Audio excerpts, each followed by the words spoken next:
Hey there. Ritual here to give a big shout out to you for making it through the hectic holiday season. The magic of those family moments, that was you. And now there's new milestones to prep for in 2025. This new year, check clean, quality pregnancy nutrient support off your to-do list with Ritual. We've done the research to create science-backed pregnancy support like our prenatal multivitamin, natal choline, and fertility support, all designed to be taken alongside each other. But don't just take our word for it. They're also third-party tested for microbes and heavy metals and Clean Label Project certified. So whether you're trying, thinking about trying, or already there, we don't have to tell you that prioritizing yourself can be the hardest part. That's why we're helping you get started today with 30% off a 3-month supply for a limited time at ritual.com/podcast. These statements have not been evaluated by the Food and Drug Administration. This product is not intended to diagnose, treat, cure, or prevent any disease.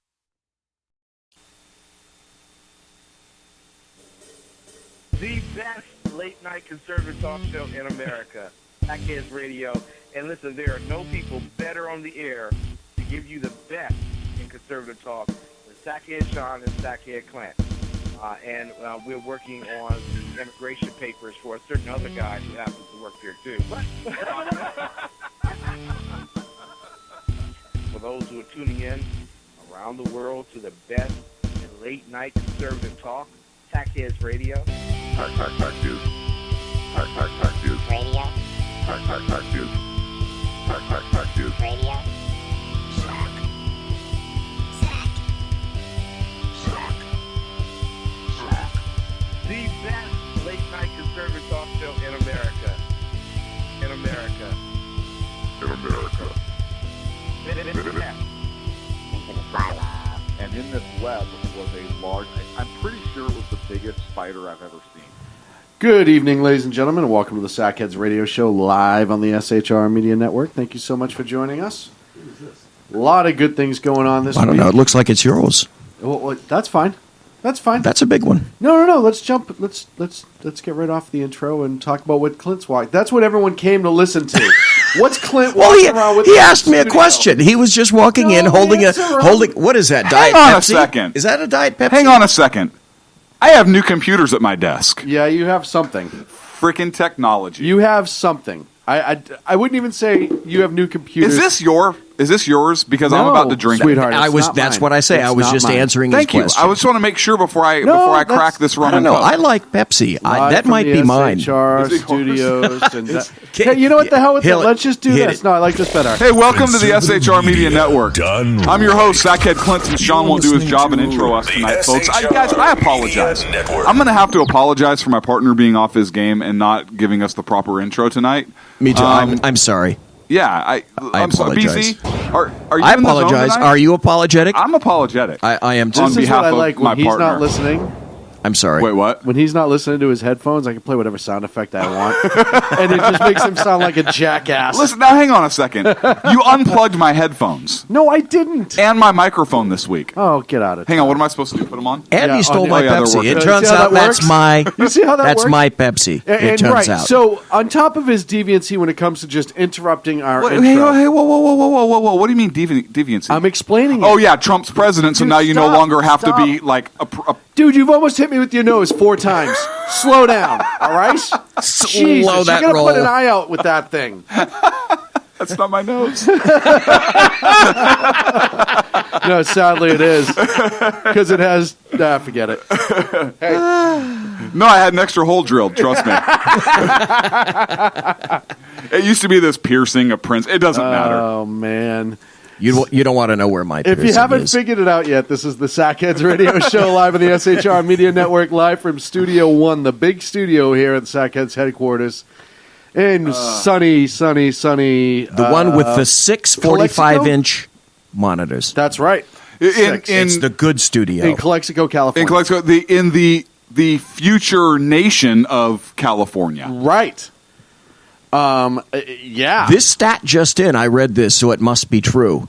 1 out of 3 Yes. Californians Yes. wants to secede. I think it's great.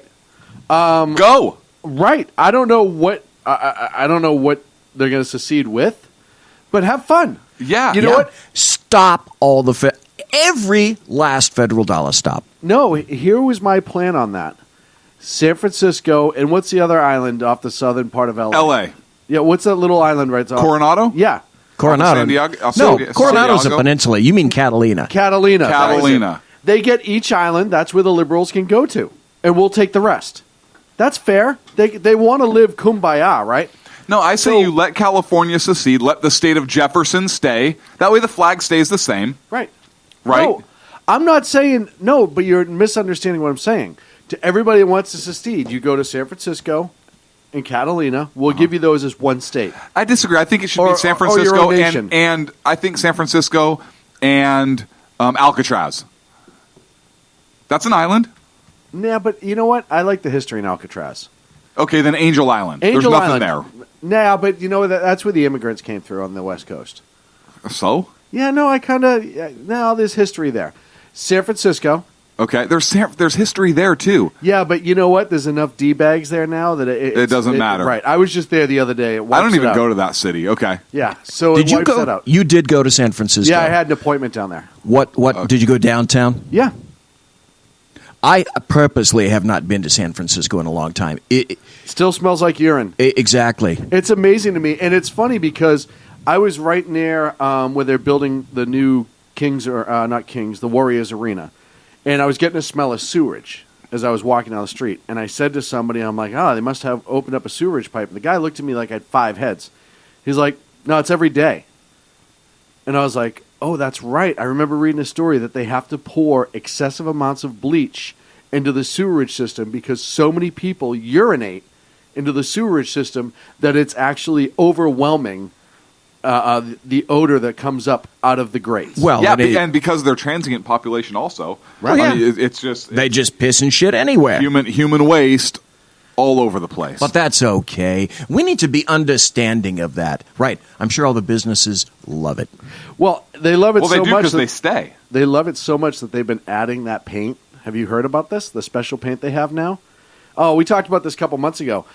Came out of Germany where they're having problems in really bar-rich environments of people urinating all over the place. It's this special paint that any fluid that hits it comes back off it almost like an immediate ricochet. So what happens is you have all these... So the building pisses back on them. Exactly. That's wonderful. Exactly. I love it. that. And so... Let's do that on the studio. Look, the fucking libtards always want to find out where we are. That's why we have to change location every 6 months to a year. At least. At least. Yeah, we're in the conservative protection program. So we... no. Which is now going to be federally funded, I understand. It should be federally funded. I agree wholeheartedly. No, I don't want federal funding for that. I don't want federal funding for anything. I was kidding. Thank you to everyone who's filing into the chat room at shrmedia.com. Click listen or live now or broadcast now. I can't remember what it says. I've had too much going on today. Ooh. I have a box that says show settings. Should I start clicking it? Yes. Okay. You have a mouse over there too, by the way. I've upgraded your technology. You've done so... I don't know how to... Big shout out to you for making it through the hectic holiday season. This new year, get clean, quality, pregnancy nutrient support off your to-do list, including Ritual's best-selling Essential Prenatal Multivitamin, designed with 12 traceable key ingredients to support a healthy pregnancy. With big changes coming up, take the small steps now and start today with 30% off a 3-month supply at ritual.com/podcast. These statements have not been evaluated by the Food and Drug Administration. This product is not intended to diagnose, treat, cure, or prevent any disease. At Arizona State University, we've made online education better, smarter, and more personalized so you can go further in your aspiring field. I decided to pursue medicine once I realized that ASU did have the online program for biological sciences. You're still required to learn the same curriculum. You're still being tested on the same content that anyone would be tested on in person. The comprehensiveness of the program prepared me so well for medical school. Explore over 300 programs at asuonline.asu.edu. Work any of it. You've done so well He's not kidding with when the he says Atari that. button I gave you 4 years ago. Yes. That I've actually upgraded you to your own laptop and go from there. So, so San Francisco is just horrendous. When was the last time you went down to the sort of the touristy area, Pier 39? I was down there. I stopped there for lunch. Okay, what's that like? Well, and it's funny. When there's a lot of working people out and about, the transient and scumbag population, I will distinguish the two separately, don't show up. And I think anyone who lives in a big city knows you get the 1 or 2 homeless guy maybe begging that doesn't necessarily, he knows the rules, right? He knows if he pushes it, he's going to get cornered and hemmed up by somebody. Right. Not necessarily even law enforcement, but somebody's going to tell them to go pound sand, and they don't want that. Right. So you had a couple. Didn't bother anyone from what I saw. And this is the tragedy with San Francisco, in my humble opinion. It's a cool city. It's a beautiful city turned it's into a beautiful to sewer. look at. Yes. The Ferry Building, went there to have lunch. There was a lot of great restaurants. There was this awesome farmers market out front.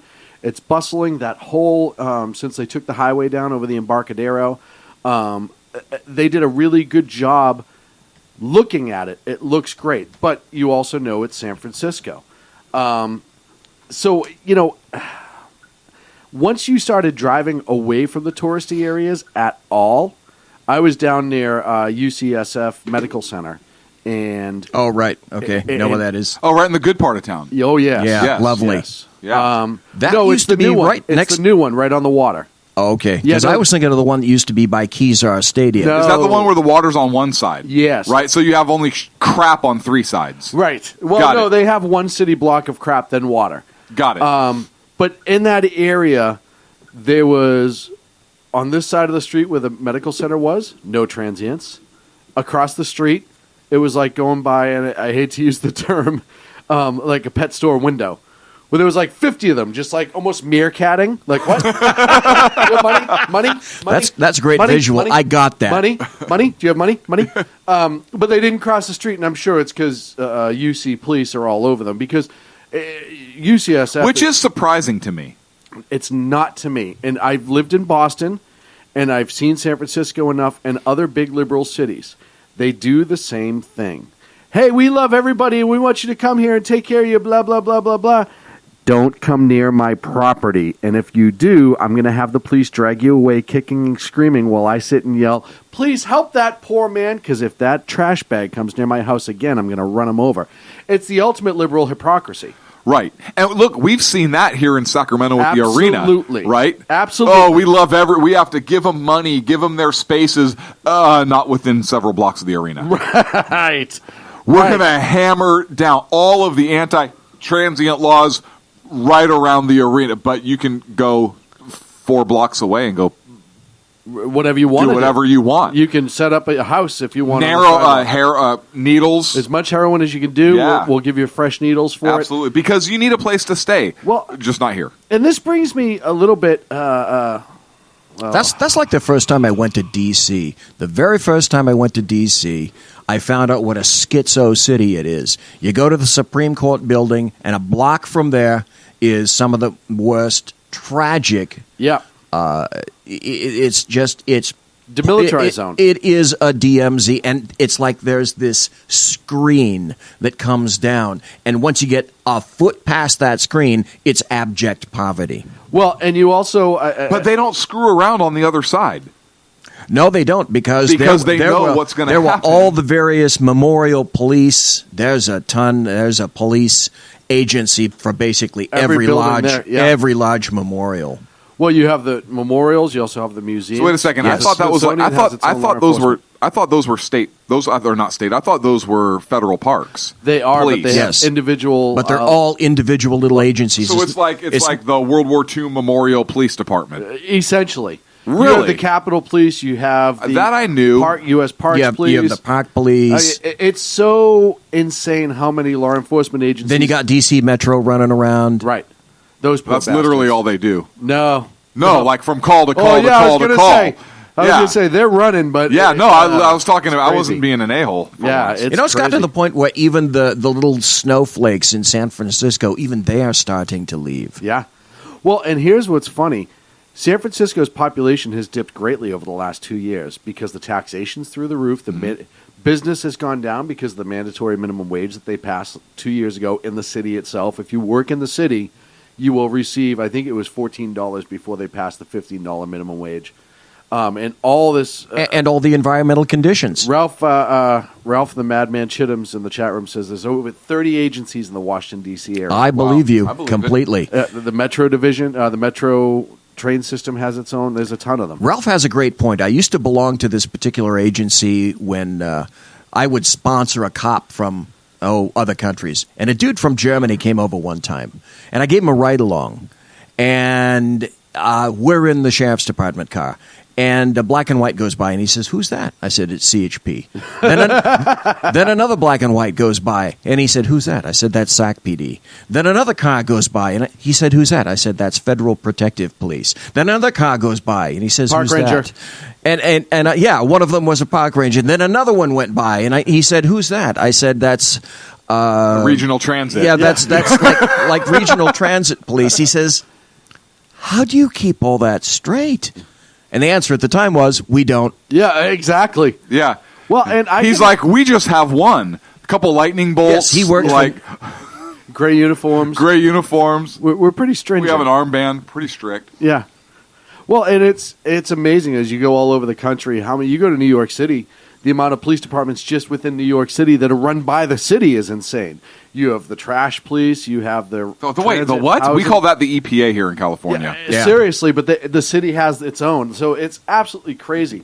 But and the city could do that. When we start getting to the federal level, and we've talked about this with the EPA, the Department of Fisheries. There was a couple other ones that were enforcing all these laws. A couple years ago, we talked about this. Remember that? We were talking about like some sort of fishing violation that they were doing. The NOAA.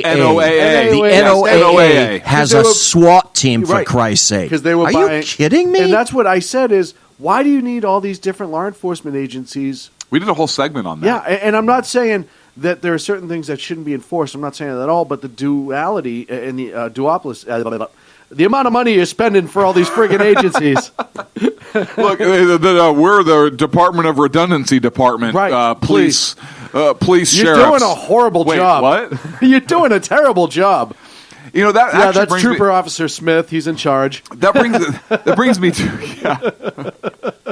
This is Sergeant Cadet Sergeant Lieutenant Frank. That brings me to a point. Obama, Chief Commissioner. Trump said something interesting where he talked about Chicago not being able. Trump said one thing interesting. Just one thing. Well, he said a lot of interesting things. I don't want to get too far into the segment because I know we have to get into the inaugural Broads of America segment here in a moment. Right. I almost went down this rabbit hole about the tweet. Okay, but when he talked about if Chicago can't handle it, maybe the federal government will, and that kind of turned into I was talking about federal resources in terms of funding and everything else. That caused me concern. Well, and I had the exact same reaction because I had a Facebook conversation, a pleasant one, because I was talking to a conservative, with somebody who lives in Chicago who says, hey, as a resident, I'd welcome it at this point because I don't feel safe. And I understand as a citizen not feeling safe and wanting a change. But that is not a federal issue. But it's still Let wrong. the states come in. And that's what I said. Look, I remember a time when, and you guys are familiar with this state, East Palo Alto, California. Oh, yes. Number one for homicides. The highest murder rate per capita in the U.S. Yep. And every agency, the police department in East Palo Alto could not handle the call volume or anything else. No, it was off the hook. And every agency put in, I forget how many cars or cops it was in there, and handled the calls for the city. That's what should be happening in Chicago. Let the state come in, but the federal government... No. And here's the scary part. You look at, in policing, the cost of body cams. And for an agency the size of like the Los Angeles Sheriff's Department, 15,000 deputies or 14,000 deputies, whatever it is. No, actually, LASO is about... I thought it was 14 or 15,000. No, they're about 9 now, and LAPD is about 7,500. They've been gutted. Have they been gutted? Okay. Even so, their numbers, they need another 2,400 people just to make their body camera program work. Yep. That is going to bankrupt the entire a lot of smaller agencies. Well, can you imagine the mandate for something like that and all the smaller agencies? So here's my point. Yeah, I was going to say, let's stay on point. Here's my point. The Obama administration was very much a fan of the whole national police force, Absolutely. right? National Federalize standards, everything everything. else, federalize everything. The body cam push was done under that administrative Yes. watch. Knowing the cost associated with that, Ridiculous. do you think there was part of some kind of, because we've talked about Nudge, we've talked about Cass, we've talked about all these people before, to get more federal involvement at the local level? In terms Yes, of law I enforcement? agree wholeheartedly. I think Why there do you is. think the Department of Justice was showing up uninvited and all over the place? So now that we have the Trump administration kind of making these comments about Chicago, has caused me pause.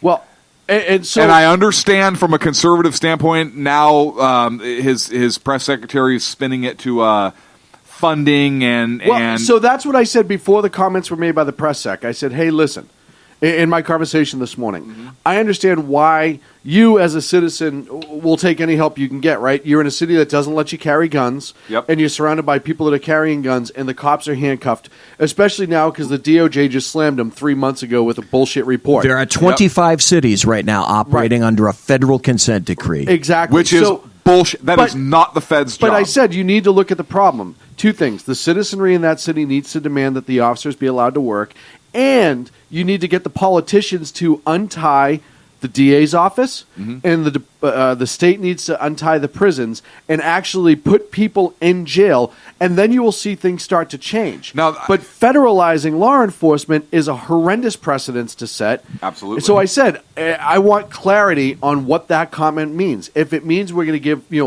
investigate the city, are they doing things to keep their citizens unsafe? Okay. If they're going to go a RICO angle on some of the gang members, okay, we have precedents for that. I don't necessarily agree, but I understand. They're still within the bounds whether I like it or not. Right. If they're going to provide additional funding and resources to help the city deal with that, great. If there is a support role, great. Not actively on the street, no posse comitatus. I don't want the military on the street. None of that stuff can happen. But it's a state issue. It is a state issue. And here's why. Illinois, 1 year for possession of a firearm. Yes. New York, 3. Yes. They all know that. Yes. They're not stupid. And here's the other part of that equation is this. Now, should the state, and if the federal government wants to provide some kind of guidance in an advisory capacity to the state, look, there are some agencies that there is fundamental corruption. There is problems within the agency that needs to be exposed that you cannot allow to fester. You look at the report on Ferguson. The Ferguson officer did nothing wrong.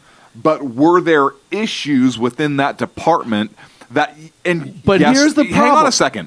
Yes, there were, but I still think it's a state issue It is to a have state. some kind of oversight to identify those needs I within those agree. agencies and communities. I agree. And here, I even use the point that once you turn it to the DOJ, what if they're wrong? Who do you go to then, right? Once Exactly. you've allowed all this force. And who are they to set the standard? Well, What exactly. works in one community doesn't work in another, Right. and that's why even at the state level they understand the dynamics within that goes state. back to idea of Department of Education. Yes. Why does that exist? Yes. The other thing about Ferguson, too, is they were sent in to investigate that one incident. Yep. They found nothing and said, hey, we're going to stay and poke around for a little while. Yes. And even the things that they did find weren't even a state issue. They were an interdepartmental issue that could have very easily been resolved on a local level. Yes, absolutely. But if the department wouldn't identify it itself, the state could have come in to assist with The that. city council at that point could have done it. It wasn't that rampant. Right. What was going on in Ferguson was really just some name calling and crude jokes. No, At I the was end of the day. I was talking about the area of Ferguson where they really wouldn't even patrol. It would be calls only. Right. That would be an area where a state could come in and say, "Hey, these citizens Your city still council need could do police that. service." You order the chief to the mat. Hey, why aren't they receiving services? It's a city issue. It's not even a state issue. It No, is, it's but not. But if a city won't address it, Then you go to the That's county. bingo. That's a it city right there. won't address What's it- happening is Yes. that all these agencies are not even acknowledging Exactly. that it's a larger issue with regards to the prosecution, the state laws, and their DAs. Well, and that's why I said if Trump wants to investigate the city leadership and the department leadership, for somehow keeping the officers from doing their job or strangling the officers from doing their job, which we've heard about that before, where departments Absolutely. are getting pressured not to do certain things in certain neighborhoods because it looks bad. Absolutely. Or the citizens feel icky because they're out there arresting bad guys. If that's a directive, then that's a direct violation of oath, in my opinion, and there is something that should be done about it. And that's a local issue. It's a local That's issue. a It's a department state issue. issue. Yep. That is not a But if federal it's issue. the None of it's a leadership- federal issue. Exactly. But if it's a leadership and if it's a city, maybe it's the mayor, say Rahm Emanuel, then it's a state issue. And if the state can't get a handle on it because they're so effing corrupt, which, when was the last time we saw a governor in Chicago or in Illinois go to jail for corruption? Like 3 years ago. But that's not important right now. Then you can get into it on a federal level because that entire leadership is failing the state, and the citizenry in that state deserves to be protected on some level.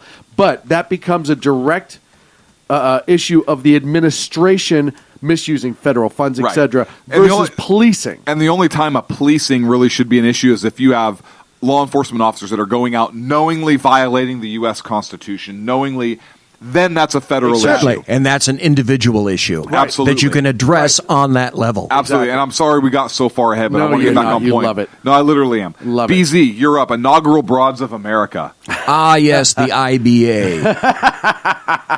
Not to be confused with a good beer like an IPA. Right. Or a Major condition like difference. IBS. Or, me after nachos. Go ahead. Right. Exactly. There was a Secret Service female. Hope you're sitting down for this one. And you want the A feds local. Denver-based Secret Service agent's assertion that she would rather go to jail than take a bullet for President Trump left all sorts of other Secret Service agents, the people that work around her, the people in the agency itself and law enforcement just absolutely gobsmacked. What the hell? It's just, where do you get these people? It is Trump derangement syndrome, but now it's down into a law enforcement level. Well, you know what this is, and I say this all the time. I think here is a woman who is trying to make headlines so she can retire and be that one. She'll make a ton of money on the circuit. Look I stood up against the man. I was there. I was supposed to protect him, but I couldn't bring myself to do it, and I threw my whole career away because he's such a horrible person. Pay me to talk to people. Well, here's the deal. You're a Muslim, you're ringing up groceries, for example, and all of a sudden you decide, I'm not going to ring up alcohol or ham. You knew what the job was when you took it. Agreed. To the U.S. Secret Service. You walk in, you get somebody you don't like. You knew what the job was before you walked in. Agreed. So what happened is about 7 months ago, she decided that she's going to make some Facebook posts slamming President Trump. And it's still in the campaign at that time. He hasn't even been elected. And in one of those posts, she specifically wrote on Facebook that she wouldn't want to, quote, take a bullet for him. She explained it by saying that she viewed his presidential candidacy as the word she used was a disaster for the country, and particularly for women and minorities. Yeah, so many have been just rounded up at random since the inauguration. It's really kind of disgusting. Let's name them and shame them. Her name is Kerry O'Grady. Ogre. The word ogre is right in her name, isn't it? Sorry. That may have been off. That may have been. No, that's an astute observation. Look, how is that inaccurate reporting? That is one of the more ogre. That is one of the more accurate news stories in this week. Actually, Okay, here's a comparison. However, why should she be any different after writing that on Facebook, on social media, when there have been law enforcement officers, particularly this past week, who were fired and suspended because they said they supported Darren Wilson, who was never... He was charged, but he was never indicted and found not guilty. Amazing what happens, right? To support somebody else in your field who... So why is she different? Why should she be completely... You've already said it. She. Thank you very much. And I believe that. And you also go back to how many officers were hung for doing pro-Trump things, right? Remember the San Antonio police department Yep. motor team getting in trouble because they wore Make America Great Again hats. Yes. And they hit him with a uniform policy violation Yep. on the day that they were protecting the then candidate Trump, and he shook all of their hands. They all got some sort of discipline for that. So where's the I precedent? bet they all have that letter of whatever framed and hanging up near their most likely. whatever. Most likely. Just to Guaranteed. show what a, yeah. But you have a media who is letting her off the hook, whereas they lambasted these other officers for supporting Trump. You now have CNN and these other asshole media, as I like to start to call them now, who are defending her and how she's so brave for coming out and blah, blah, blah. No, wrong. She's not doing a damn job. Right. At all. So at 11:07 p.m., it's immured because it's there. It's social media on a Sunday in October. She says she endorsed Hillary Clinton and said that she would, in this post, endure jail time rather than taking a bullet for what she regarded as a disaster for America. So she can write that in the federal venue, and all the various law enforcement officers around the nation, they get skewered for saying anything, even many of the things that they said or thought or writed about or just clicked. These cops got suspended when they clicked like on a Facebook on post. another post, and they didn't write it. They just clicked like. Well, and you also look at, remember when the Secret Service book about Inside the Clintons came out and how they were trying to go after that author for potentially allowing classified and top that was secret. Ronald Kessler. I read the book. Yeah. I have it. And there were people actively lobbying for him to have some sort of charges brought against him for discussing things that were classified, even though they weren't, but they were reaching because he went after the liberal royalty of the Clintons. So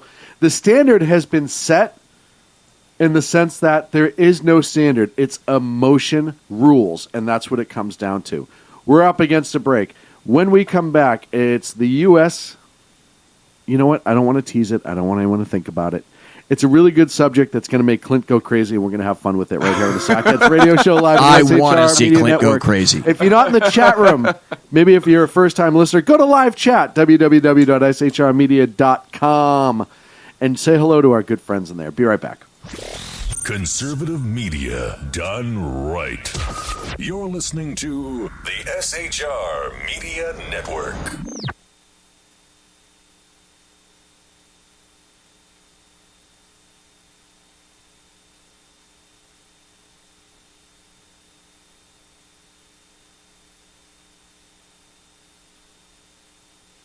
Hey, it's Sean from the Sackheads Radio Show, also one of the owners here at the SHR Media Network.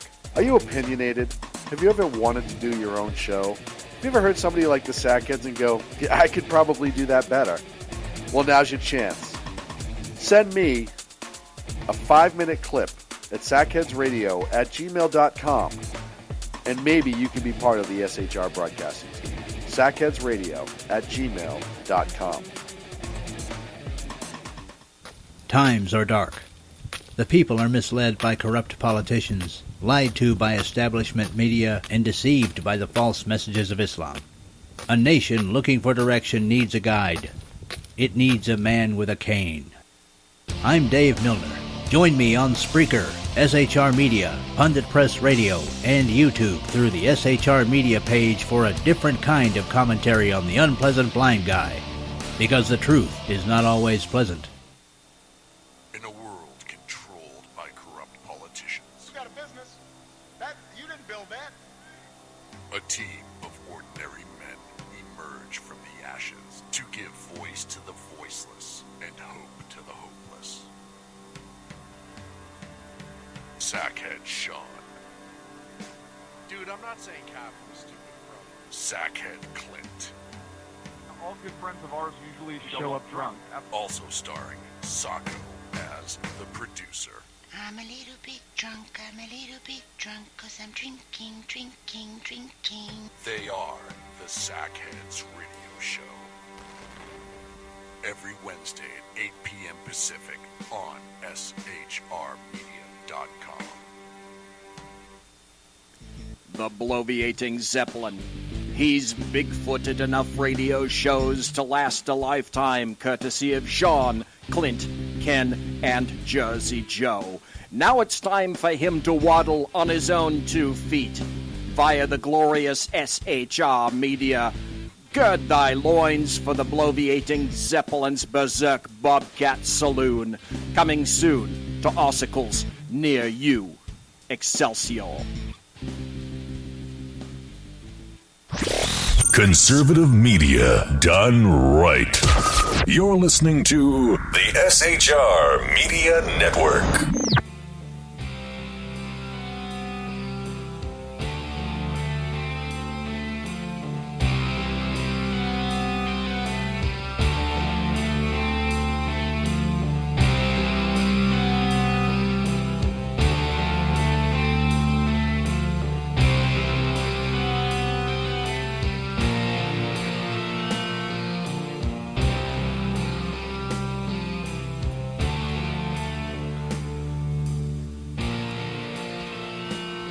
You're listening to the smooth voices of the Sackheads Radio Show live on the SHR Media Network. Thank you so much for joining us. That's a good intro. I like that one. It's so nice. It's so nice. If Clint ever put on his headphones for that, he'd actually. No, enjoy it. I'm sitting 3 feet from you.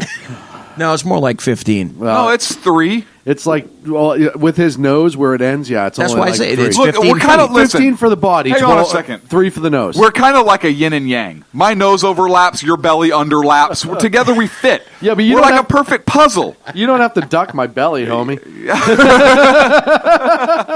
Hey, let me just rest this on your forehead for a second. Feel a little Roman right now. Hey, look, there's your subject. Right there. 2030, you're up, buddy. What? It's almost like somebody programmed this. Like, Yeah, I know. it's- Poor BZ, he got 5 minutes. Well, that's right. I'm still here in the room. First of all, he had his whole show last night, every Tuesday at 8 o'clock on the SHR Media Network Pacific Time. Thank you for the program. Yeah, why the hell are you here now Right. still? Okay, I see what that means. You already got what you The wanted. You underlying have your subtext own show. of You have that your own is, show. there's No. the door, sir. No, you're looking at it the wrong way. Normally, people just get their show from us, and then we never hear from them again. So we just figured you were going to stop coming. Did you really? No. I didn't think so. No, of course not. Of course not. So, did you know that? Have you guys ever heard of the 2016 Democracy Index? No. It's put out by the Economist Intelligence Unit, which is in the United Kingdom, and we used to be listed as a pure democracy. We have been downgraded.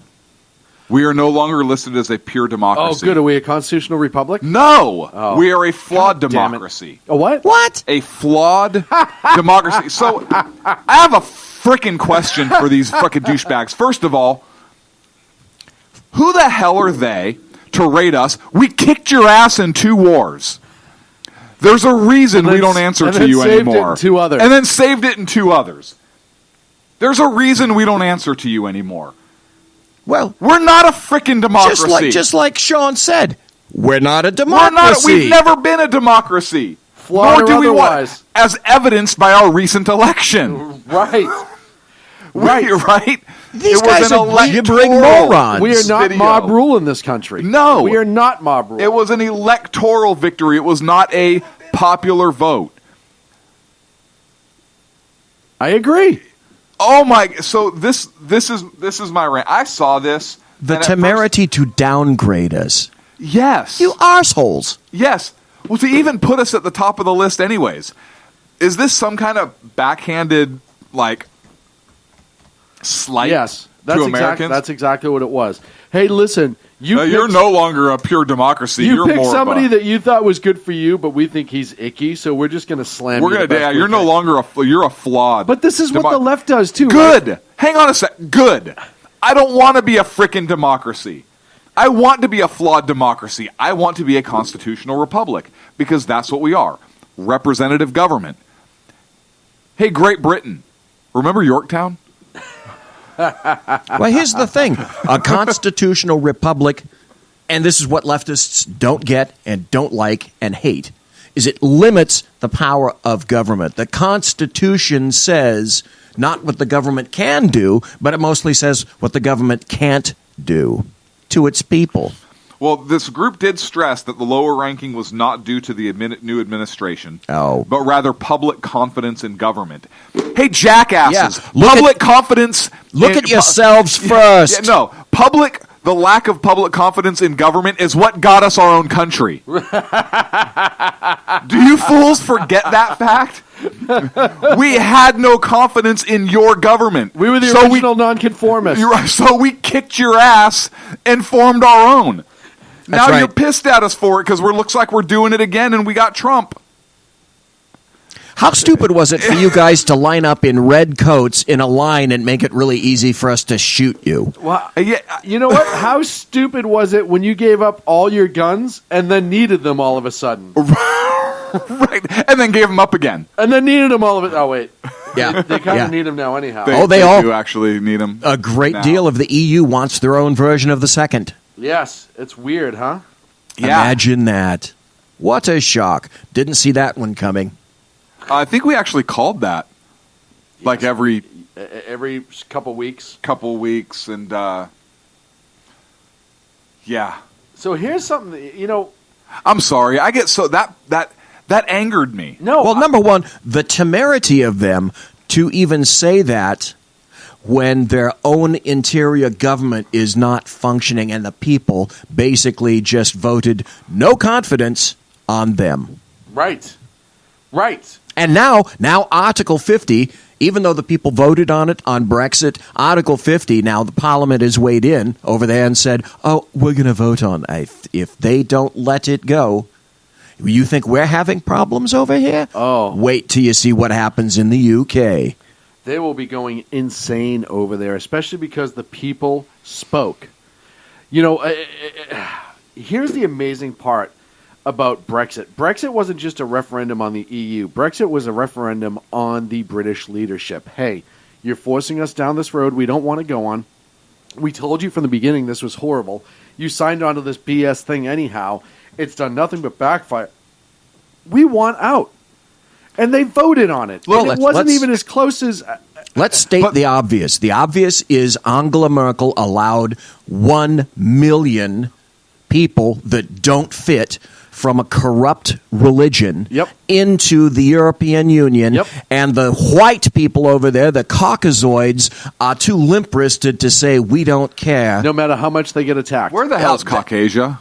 It's over there in EU. It really is. It's over there. Go. Yeah. I'll show it to you. Okay, it's on a map. I need to see it on a map. But that's exactly the point from it. They got tired of losing their sovereignty and watching the culture get shifted to one side in lieu of these other people that are coming in They're not interested in assimilating. It's a global phenomenon. Look, the same push that led to Brexit led to the election of Donald Trump. Yes, exactly. As much as people don't want to admit it. Yes. It's the same.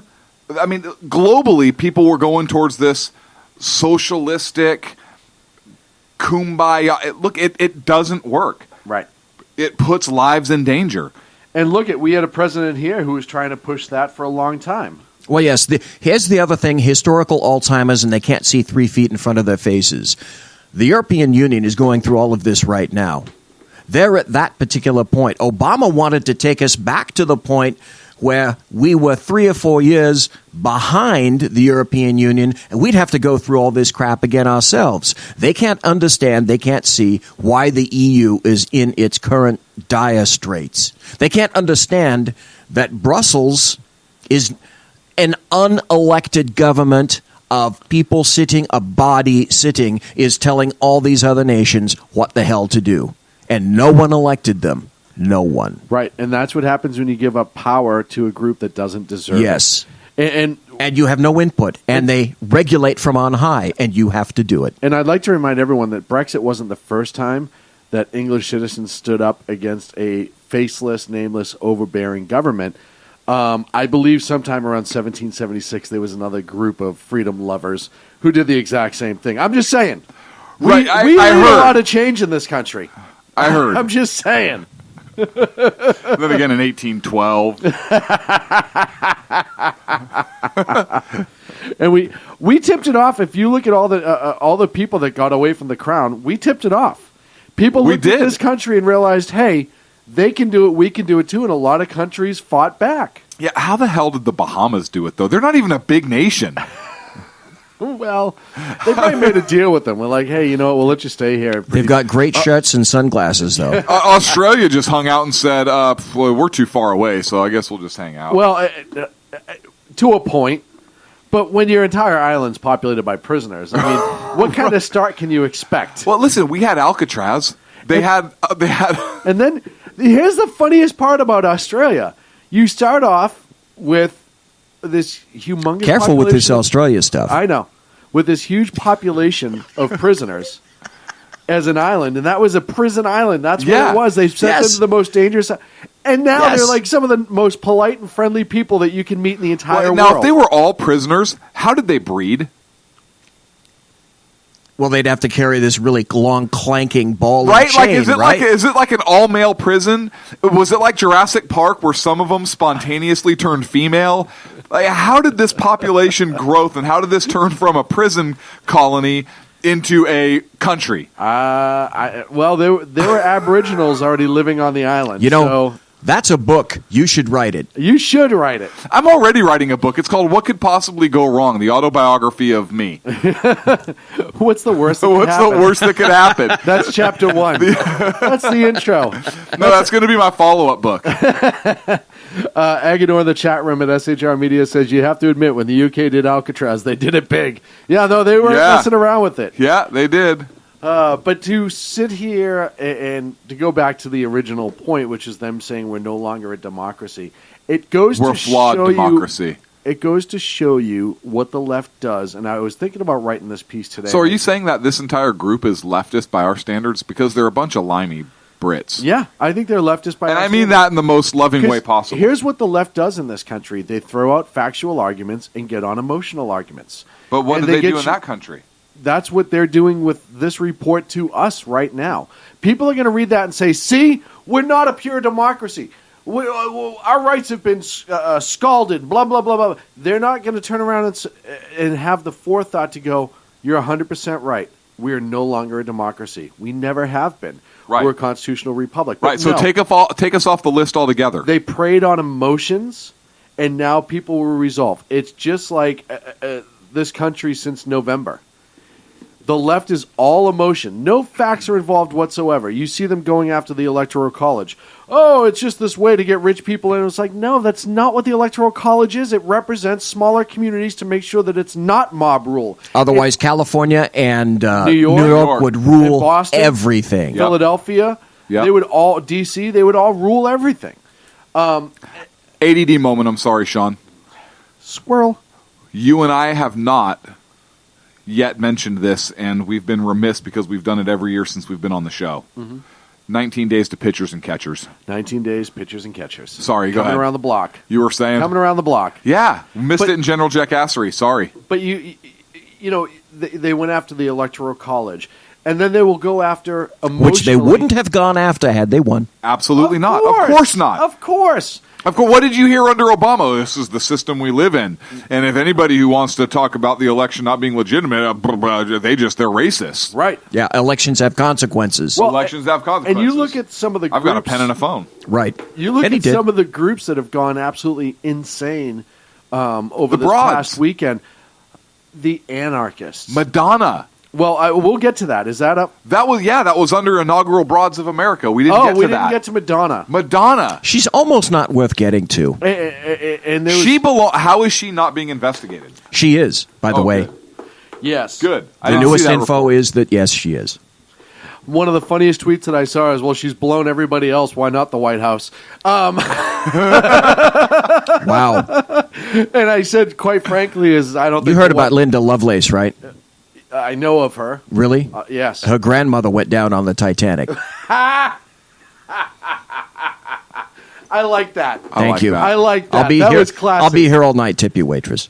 Here's the thing about these lunatics who are coming out, like Madonna and some of the other women at that Ashley march. Judd. Yeah. Oh. I was so. And then her sister came out and annihilated her. Yes. That was great. Yes. My favorite video from this weekend was there was this rather masculine-looking woman at the Women's March with this green hat and the real big kind of nerdy sunglasses. And as soon as the inauguration happened, she was kneeling and screaming at the top of her lungs. If you go to my Facebook page, I saw that. Sackhead Sean, Yes. There's somebody put it to this ultra heavy metal soundtrack of her screaming. It's awesome. I sent it out on my Facebook today. I sent it to Jersey Joe because he's a metal fan as well. And I said, Trump's so good.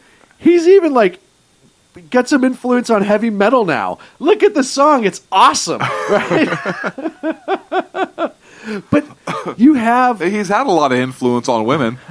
I know, right? Look how many of them he got out to walk. Exactly. Right? Exactly. Michelle Obama couldn't do that in 8 years. Nope. She tried and tried, but couldn't get him to do it. That was the healthiest day in years right there for women. Note to leftists, there has never been a lasting democracy in the history of the world. No. And the longest running republic crumbled under its own weight because it became too diverse. Rome. Yeah. Yeah. When they had mercenaries fighting their wars for them. Yeah, look, it's interesting. I actually just started reading I think it's 6 volumes, Gibbons, The Rise and Fall, or the Decline and Fall of the Roman Empire. That's heady stuff. 1746, I think it was. It was not required. All of the founders read it. That's what they studied. They studied Gibbons and the decline of the Roman Empire, and that's the reason they set up the Constitution the way it is. In my opinion, that should be required reading in all middle schools and high schools, because you have to understand the decline and fall of the Roman Empire in order to understand why our constitutional system. We have I am convinced, Clint, we have elected officials in Washington who have never read the Constitution from front to back or read the entire Bill of Rights. Or read the Federalist Papers. I agree. Or the notes on the Federal Convention. Right, Madison's notes. I know there are those, and further, they couldn't give a shite less. No, they couldn't. So, I just started reading this. Anyways, I wanted to tell you, BC, for Christmas you got me 1984. 1984. Wow. Did you started it? Yes. Do you not see every possible comparison? I do. I'm completely blown away. So I wanted to first of all publicly say thank you so much for that. Because it's a book I'd heard of, I'd never read it before, and wow. And now here's the deal: now that you see what's going on around you here, and you note the correlation between that book, and the time you're living in now, is it not staggering that he wrote that? No, it absolutely is. Back in the 40s, there's no doubt. Very strange. And I'm convinced it was based on what he saw going on in Europe at the time. Specifically England. Specifically Italy. But the way, seeing where we are today with that, I was completely blown away. There was also a Twilight Zone episode that reminded me kind of like that also, and it's where the librarian was found to be obsolete by the state. And so he was sentenced to death because he's obsolete. Folks, let me give you a homework assignment. and just for a moment here, I'm going to be serious. Kurt Vonnegut, who was a leftist, wrote one of the finest short stories I've ever read. It's called Harrison, Harrison, Bergeron, Bergeron. You can read the whole thing on the internet. It's there to read for free. Come back, read that, and let's chat next week. Harrison Bergeron, because we're going there right now. Oh, good, a homework assignment. A homework assignment. Oh, God, another one. Anyway, so I think it ties back into this U.S. no longer a democracy segment, because here we're talking about the fact that we're Republican, the fact that we were in decline. Hopefully Trump can turn that around, and we'll talk a little bit more about that here in the top of the hour. But it's kind of interesting where we are, and the fact that we're no longer a democracy. That's actually a good thing, folks. It is a good thing. That's a perfect thing. We want to be a flawed democracy. Just like Trump said, the people come before the government. That's a constitutional republic. Yes, absolutely. But if you haven't read or started Gibbons, I'm not going to have this as a homework assignment because it is literally 6 volumes. Another one that I'm kind of I read several books at one time. I have ADD like that. Me too. But I actually have the biography of George Washington, which was written by James Marshall. Mm-hmm.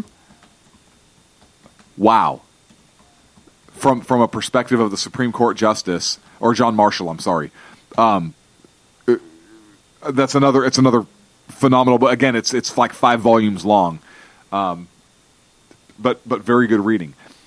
But you have to study and understand our history to have a perspective. So I was talking with Ack earlier this week, the ambulance chasing hack. Matter of fact, I might even still have the conversation in my text messages here. No, I don't. I deleted it. I was gonna totally. I deleted it. So look, this guy is obviously. I mean, he's an attorney, but obviously he's not a very good one because he's an ambulance chaser. I mean, so I take that with a grain of salt. But look, this guy claims to have studied the Constitution at some point. And I think he got the Cliff Notes version, which I didn't even know that existed. But that's what I'm going with here. Because I started talking about original intent, and he started going down the road of living, breathing document. And I started going down the road of, well, here's what the founders said about that. There was no, for an educated guy, and we give him a hard time, but actually I love the guy to death. He's a really, really good guy. He's actually pretty smart in his own way. You know, kind of like an autistic child kind of way. And I love how you guys are laughing and doing the belly laughs but you won't laugh out loud because that's such a protected thing. You don't want your listeners to know what a bunch of a-holes we are here. Just me. I merely am not shocked that you actually said it. That's all. Okay. It's really what it comes down to. But no, the guy is very smart. But he's very smart in a way where you wouldn't think it because he says some really stupid stuff. Good. You know what I'm saying? He's kind of like Farmer Fran from Waterboy. Yes! He has those occasional moments of clarity, but the rest of the time can barely tie his shoes. Yes, but deep down he's a genius. Right. Pizza sellers from being there. Who was the Fonz's character in that? Yeah. Where he's got this great playbook, Henry but it Winkler. won't come out. Yes. Yeah. I think he has a tattoo of Roy Orbison on his ass too. That the ambulance chasing hack does, which is interesting. I think he has Roy Orbison on one side and Willie Nelson on the other. It's kind of bizarre. And he likes to stand in front of a mirror and make him kiss. That's neither here nor there. Listen, that may or may not be true. It's true. It's true, we think. I'm pretty sure I can confirm it. I did.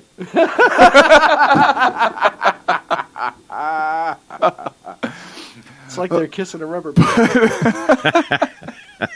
How'd they go in the cave? I don't even know how they do that. But he's talking about a living, breathing document and everything else. So I go down this road of no, like certain principles don't change.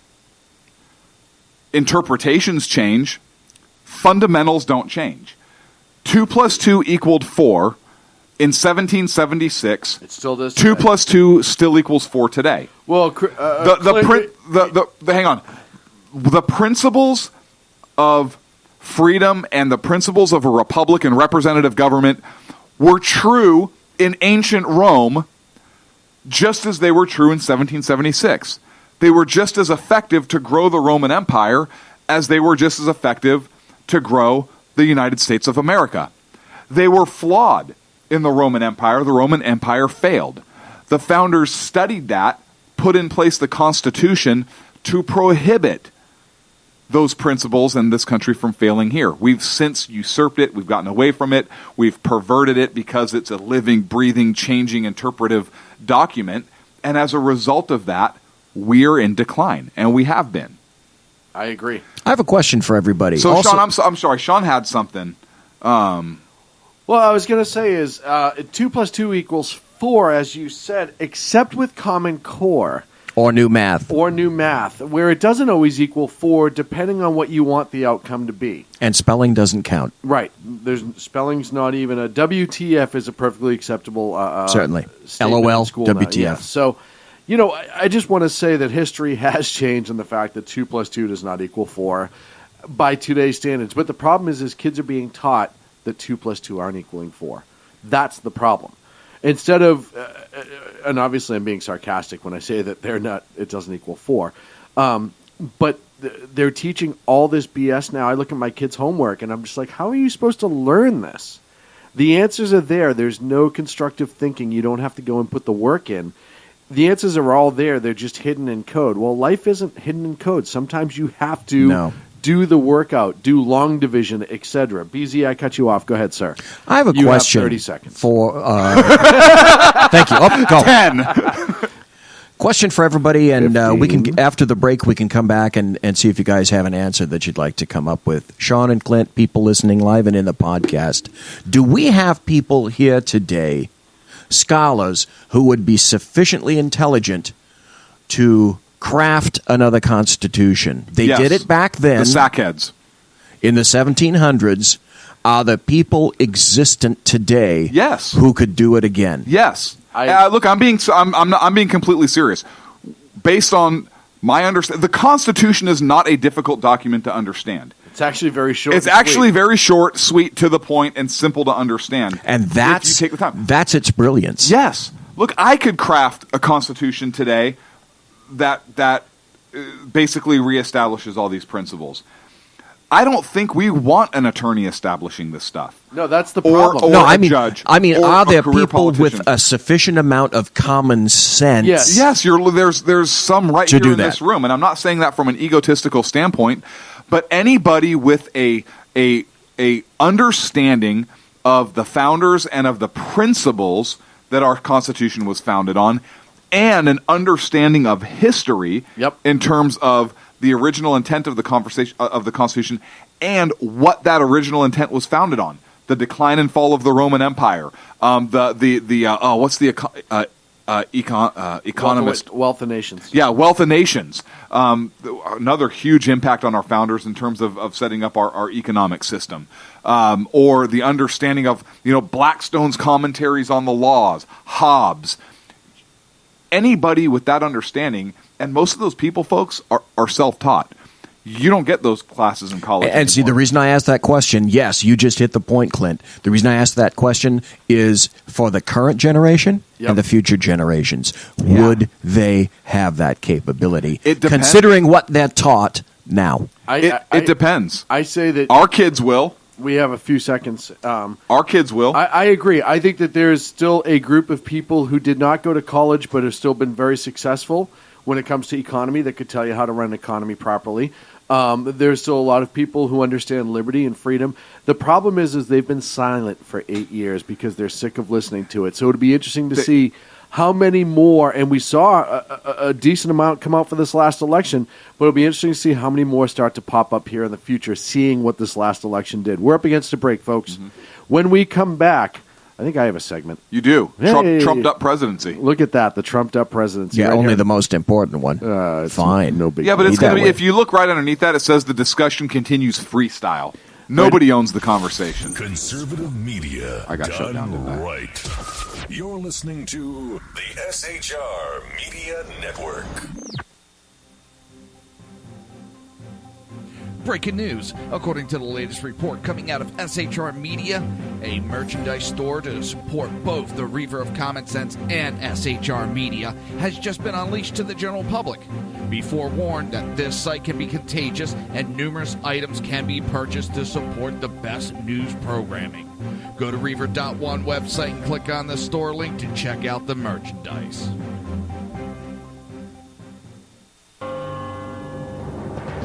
Hello, I'm Matt, a student at Hillsdale College.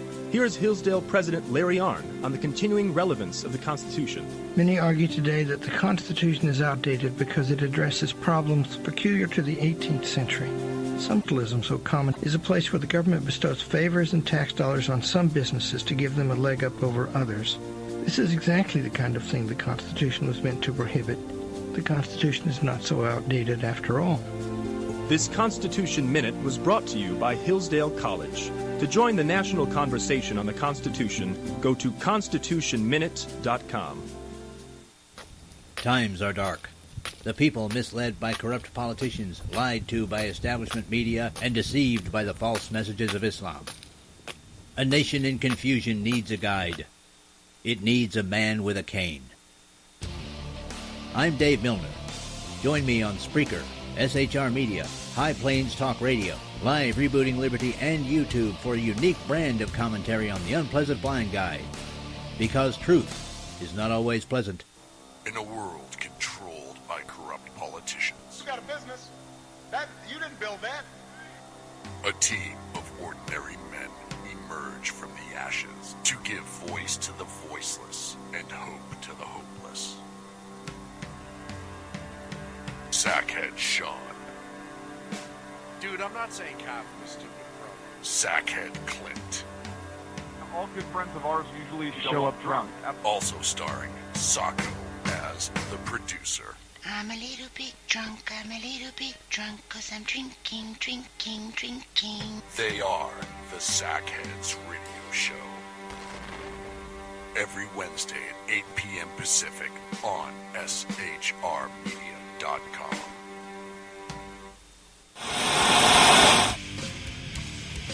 Beware, the Jersey Takeover is here. Every Monday through Friday, 11 a.m. to 1 p.m. Eastern Standard Time. You can catch the Reaver of Common Sense show, hosted by Jersey Joe, right here on SHRmedia.com and HighPlainsDailyNews.com. Only Jersey can deliver hell like no one else, so consider this your fair warning.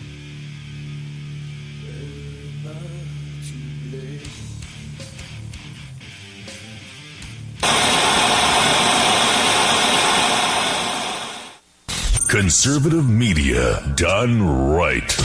You're listening to the SHR Media Network.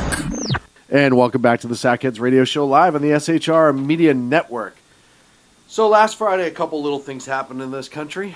Really? Yeah. Changing of the guard, so to speak. Barack Obama officially left the White House on Executive One, which was not Marine One. It's the same helicopter, but they just changed the call sign because he's no longer the They called him president. what? It's They call- Executive One. Executive One? Which is standard. But They he's called not- him but he- Flipper, lives in a world full of wonder. But he's not the first executive anymore. They should call it Executive 3. No, the executive designation are for former presidents and people of stature. So that's what they use that So for. does that mean Bush is now Executive 2?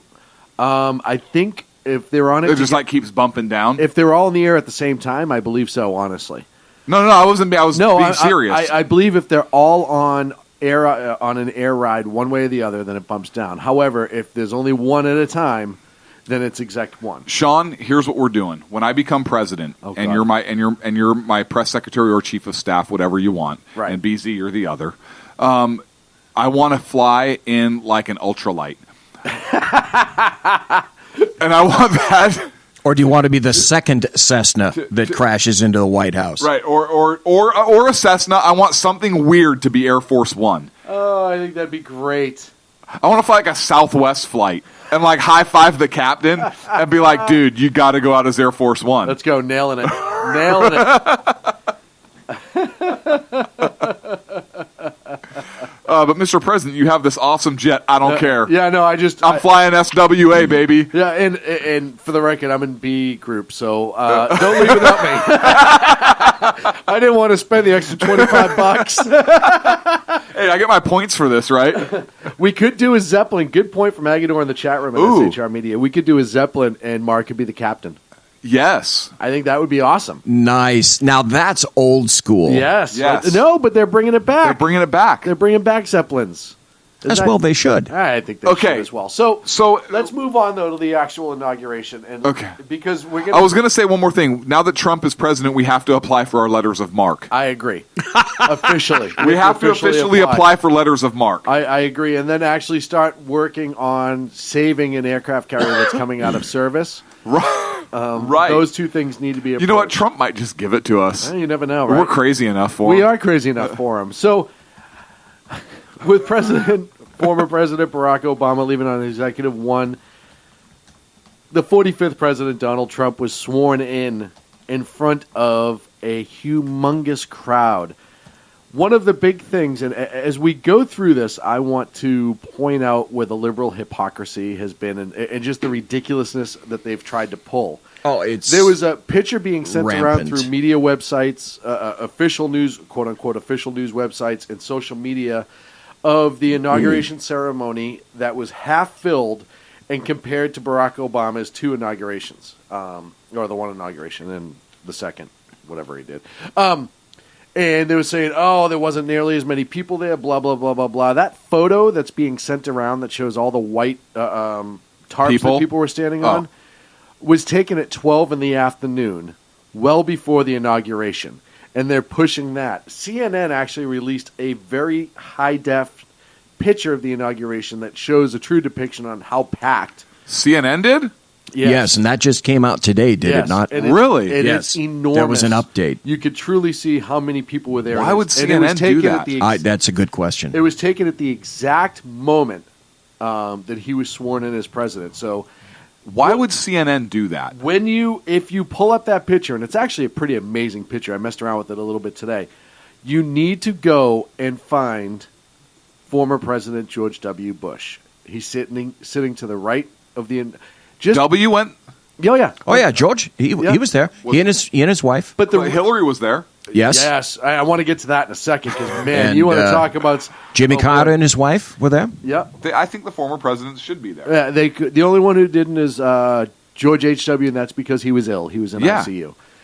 So that's no excuse, but whatever. But if you get a moment, look at George W. Bush because out of all the people at that inauguration. Out of the millions of people that you can see face shots of, he's the only one looking directly into the camera that took the picture. Really? And it is absolutely amazing. I couldn't believe it. It was the most insane thing I had seen. Looking right into the camera, right? And the camera was so far away, it wasn't even funny. He's like a ninja.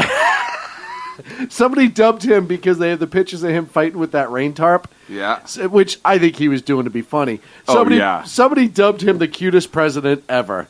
Just because of his little mannerisms and stuff like that. And I actually agree with that. I was like, no, it was kind of adorable, right? Just watching him. You're so cute. It's just so funny. So cute. The inauguration was underway, and obviously after Vice President Mike Pence was sworn in, came the big moment where President Donald Trump was sworn in.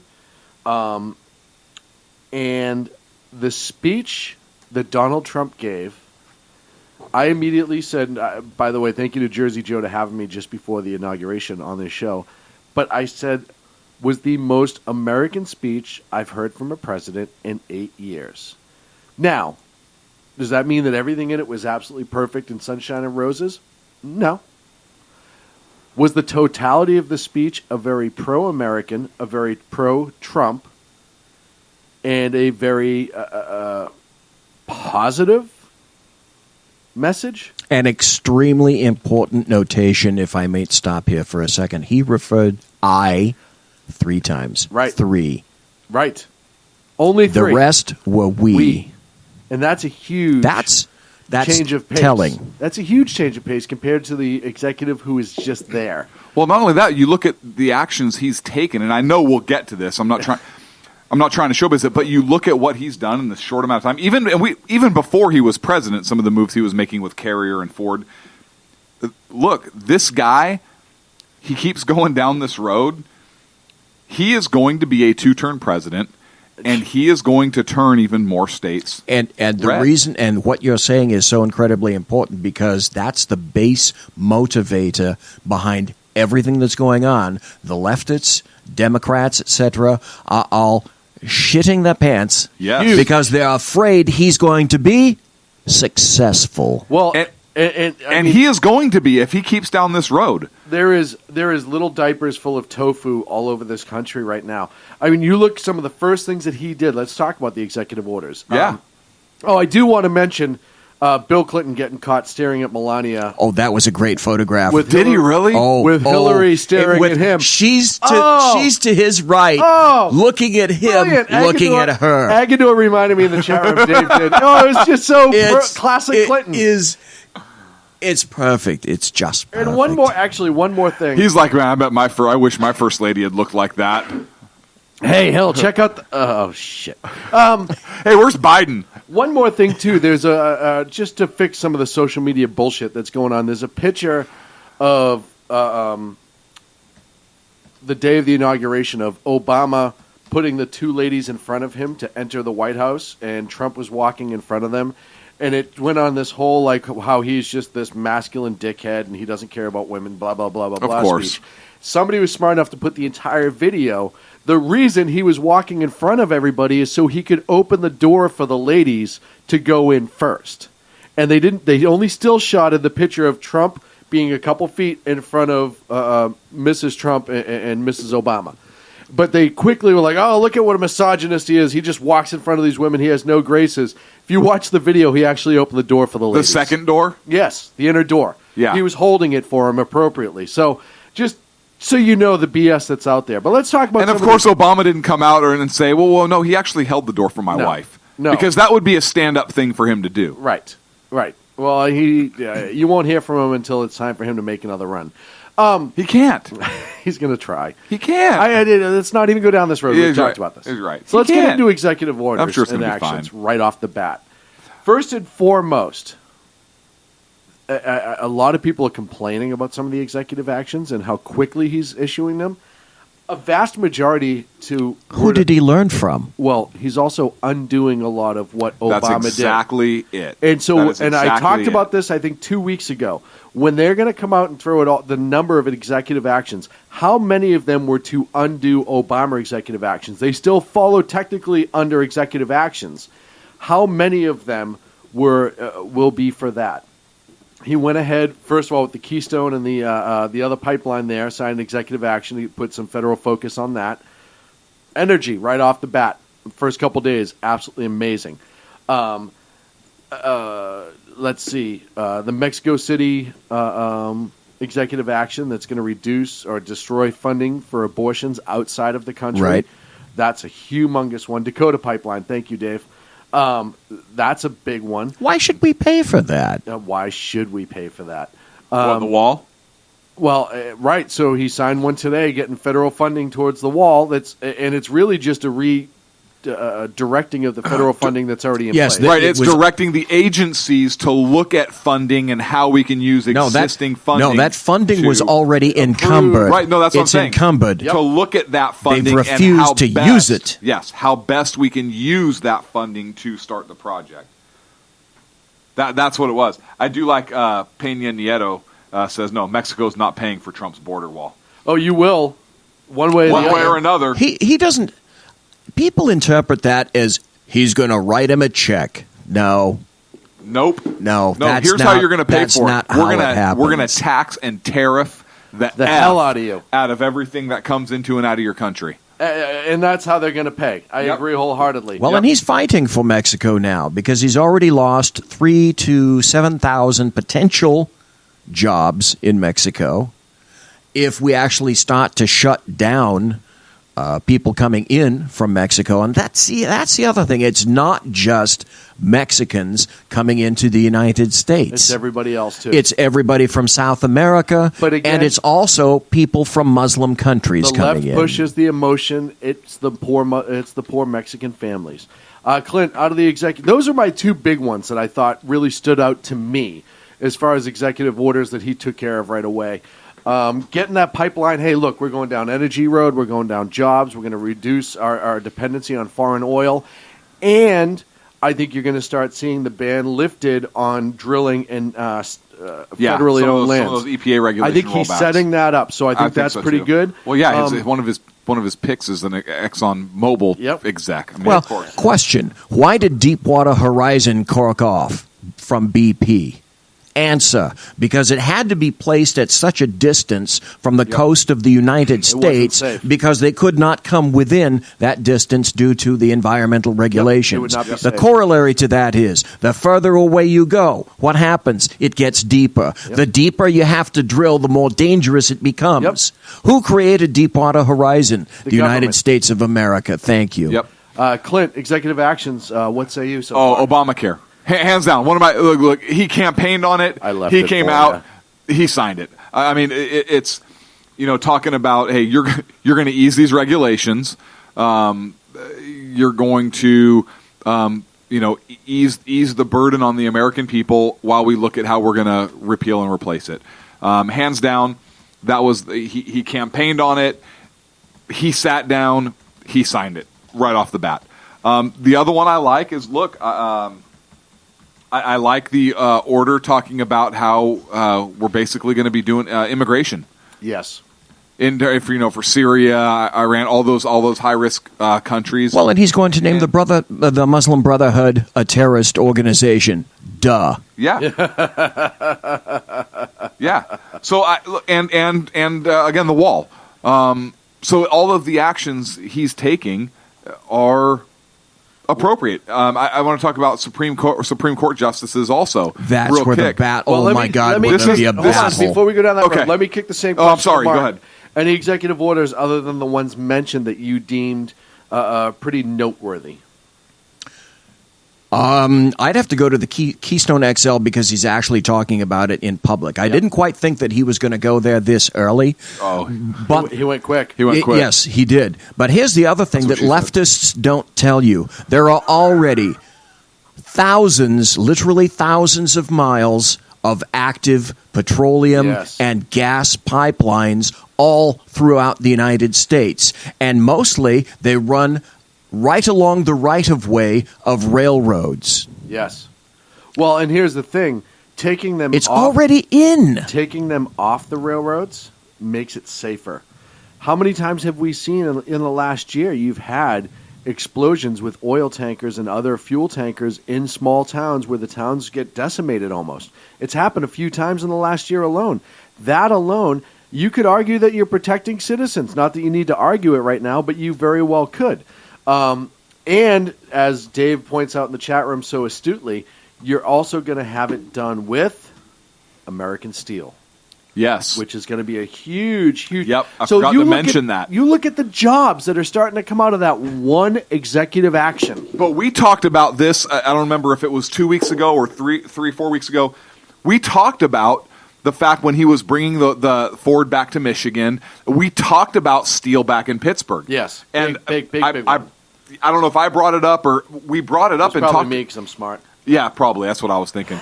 But we brought it up and talking about specifically if steel comes back to Pennsylvania, to Pittsburgh, that country's going to stay red for the next that whole country will be right. That whole country, the whole country's going to turn red. Well, see, like last time Washington was elected. Right. When he said American Steel, though, that caused me great concern because I didn't know. Do we have the infrastructure in the United States to Not yet. Forge that amount of steel? Not yet. Now, but with what he's going to do and with can the do with EPA and rollbacks and with business, like he's already done with Carrier, like he's already done with Ford, like he's already talking with GM. But those benefits are going to be in place for private money used to revitalize that business, not federal But you stimulus. think about how many people are going to come back and there are companies chomping at the bit to open up those businesses. Yes, and but here's that's the what I other mean, thing. private funding, not federal stimulus dollars. When he rolls back the EPA stuff on some of those things, it's not going to be just for Pittsburgh. It's not going to be just for it's steel. not. It's going to affect other industries. Well, you become a strong nation by building things. Industry. And building the things that people need to build things. And the other things, and this is me just thinking with my political pundit brain, you brought up a good point. Do we have the infrastructure right now? No, it's probably going to take a couple years. Mm-hmm. How many people are going to be either back to work rebuilding those plants or working in those plants that are going to have to go to the polls in, say, 4 years? politically, if you look at a timeline, it takes a couple years to get those plants up and running. It's not going to happen overnight. Nope. He may be setting himself up politically in a very smart way. Well, not only all that, of a sudden you have all these people working that want to vote. Well, not and only get paid well. Not only that, but by the end of that, because he's already working, talking to the unions. Yes. At the end of today, yes. Now you've got union leaders liking who voted Trump for Hillary Clinton, who were supporting Hillary Clinton on their little hands and knees, going into his office and saying, "Okay, how can we help you?" Yes, but not only that, he's saying, I want you to help me because I want American jobs here, just like you want American jobs here. Yeah. And in 8 years, when these plants have been operating for 4 years, 6 years, like you say, Sean, that's going to set up Mike Pence to run. I mean, you look at what happened with Reagan, right? You had Reagan, Bush screwed it up.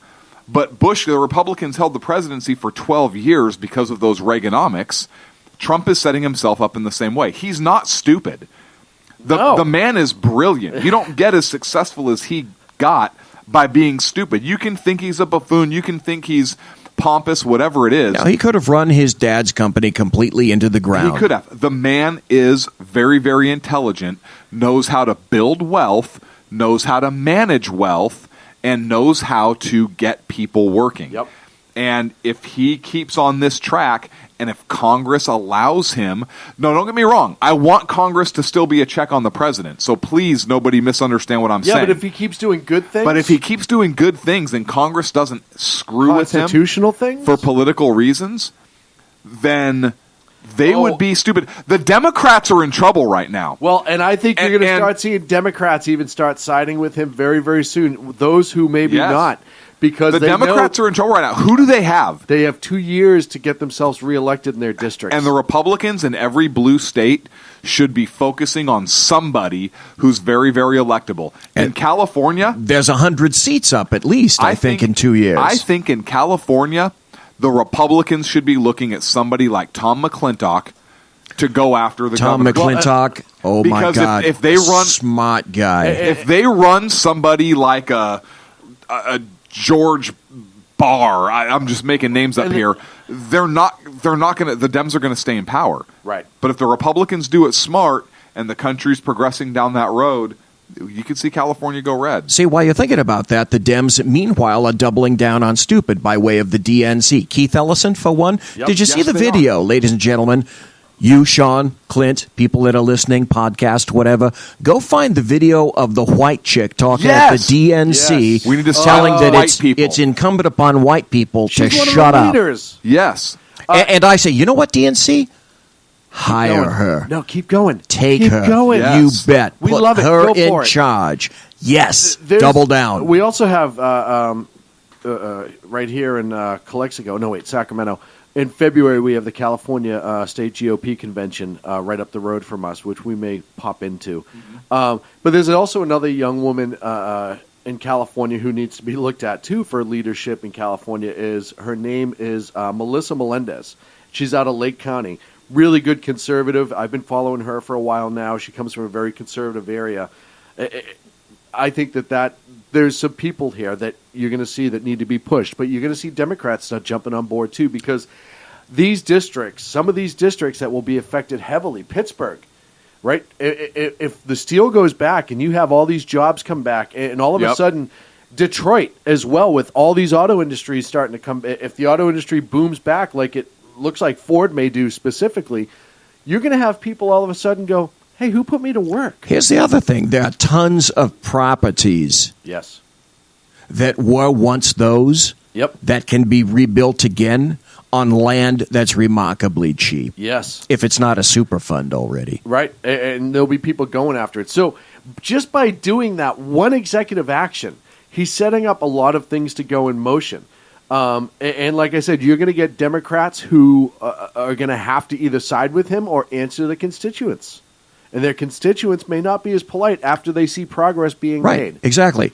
Nothing succeeds like success, right? Which is why they don't want him to succeed. By the way, if you're going to buy land in Detroit or Pittsburgh, now's the time to do it. Oh, hell yes. And you can send me the dividend check later.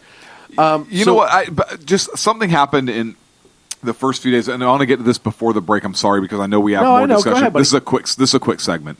But on Tuesday, yesterday, the Russians flew a couple of bombers around Japan.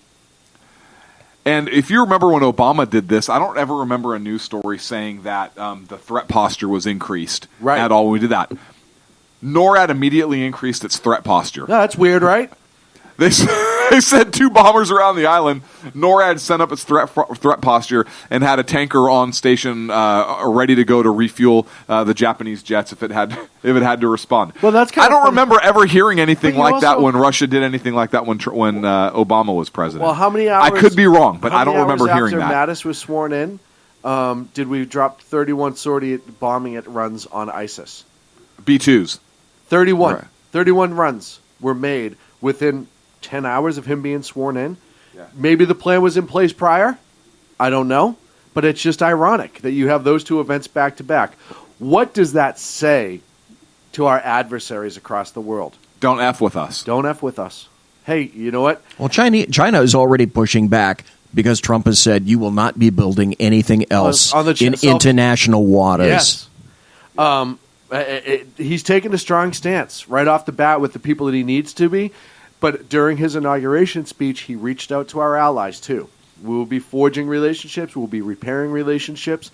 I think he was speaking specifically to Israel and some other allies. Both of those things back to back, I thought, were pretty great out of the inauguration itself. A couple things we want to talk about when we come back. Obviously, we're going to go on with some inauguration talk. I want to talk about Sean Spicer.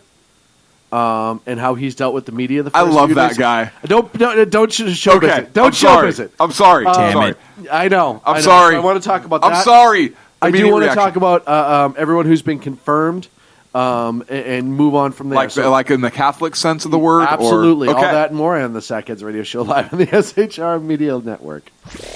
Conservative media done right. You're listening to the SHR Media Network.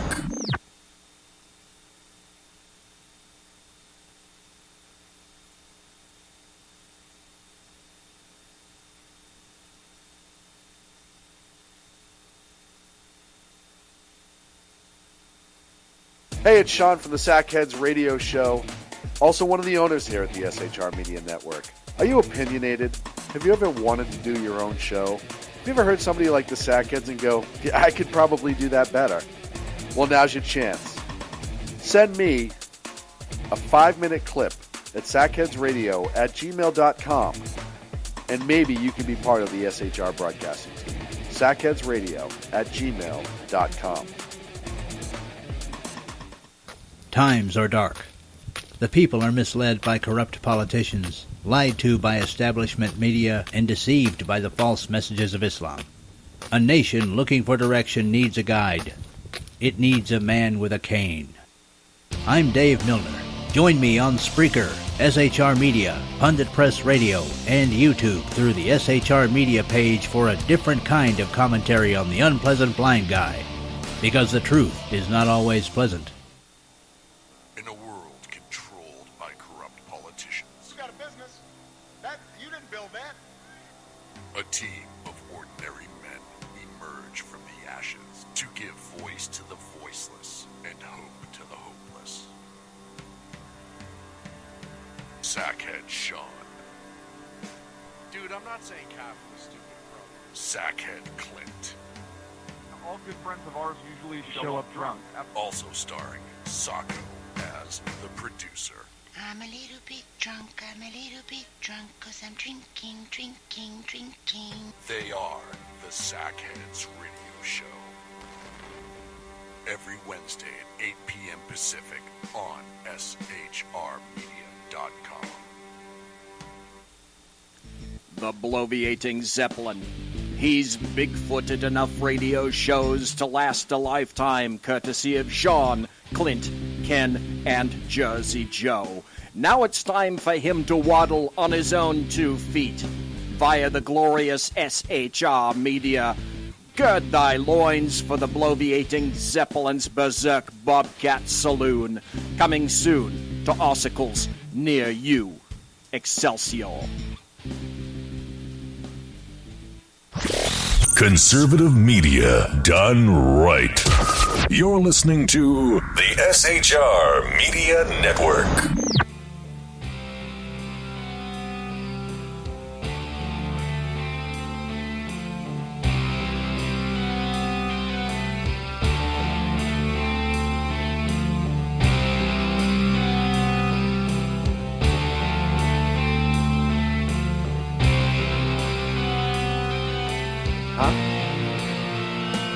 Yeah, I want to bring up 1XO first. Yeah.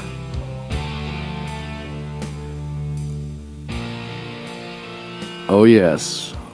Welcome back to the Sackheads Radio Show live in the SHR Media Network, where we drink the tears of liberal crybabies. Thank you so much for joining us. Oh, yes, it's glorious.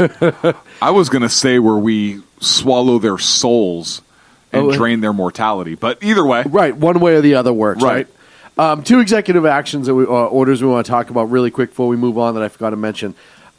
We talked about the wall, but we didn't talk about the other executive action, talking about stripping funding away from sanctuary cities who do not comply. And part of the border access one is the 10,000 immigration officers that will be needed to end the catch and release and just make it a return home for 5,000 agents that they're going to be hiring. Part of that catch and release program that's going to be changed is we're going to send them home, and if the nation doesn't want them, we're going to start looking at other ways to hurt that nation, i.e. funding. Right, removing funding. That's one of the first logical things you do. Absolutely. Kick him in the gonads when it regards we cash. Could use the money. We could use the money. Guarantee you that even if they take that person and jam them in their own prison cell for the rest of their life, that person will go home. Clint, you had a comment on an executive order. I do. I had a comment on the Obamacare. One of the things that Trump said that he was going to go after the Obamacare on day one of presidency, and I'll be damned if that's the first thing he did. Like literally the first order he signed. But what's brilliant about it is he said that regulations that are in place, basically they not be enforced because at the time taxes are due on April 15th, the IRS is not going to have the authority to impose or collect those non-tax taxes. Well, he stopped them from applying any more regulations. Yes. And he said you can't tax them or make them pay the penalty on the individual mandate. So is TurboTax going to take that adjustment into effect? Because that program's already been written. Uh-oh. Ken McClinton, I hope you heard that one. Hey, listen, it's funny, though, that this year alone, and here's the thing, everyone's freaking out about, you remove Obamacare and people are going to go insane and all this other stuff. This is the first real big year that if you don't have health care coverage under Obamacare, it's a $700 fine. Not anymore, it's not. You were going to get whacked. Not anymore, you're not. So for the people that choose not to have it, he just saved you a completely... He saved you a car payment. Yeah, 2 car payments. 2 car payments. And he just saved you a completely harsh tariff by the federal government on you and a personal choice. So I briefly want to mention some of the confirmations that were made this week. And I think it's easier to say that so far it's going well. I did mention Mattis prior to the break. Right. Who every military person I personally have talked to are completely excited about the idea of Mattis. They think he's going to be wonderful. Anything? Do you see any hiccups with the confirmation that's left BZ?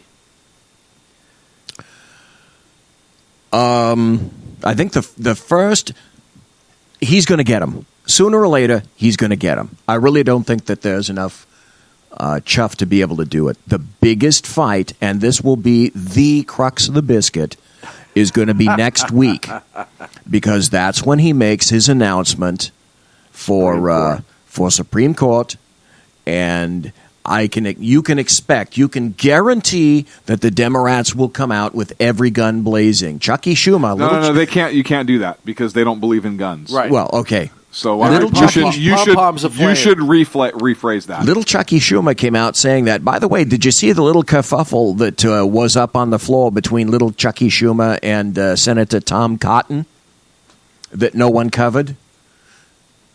No.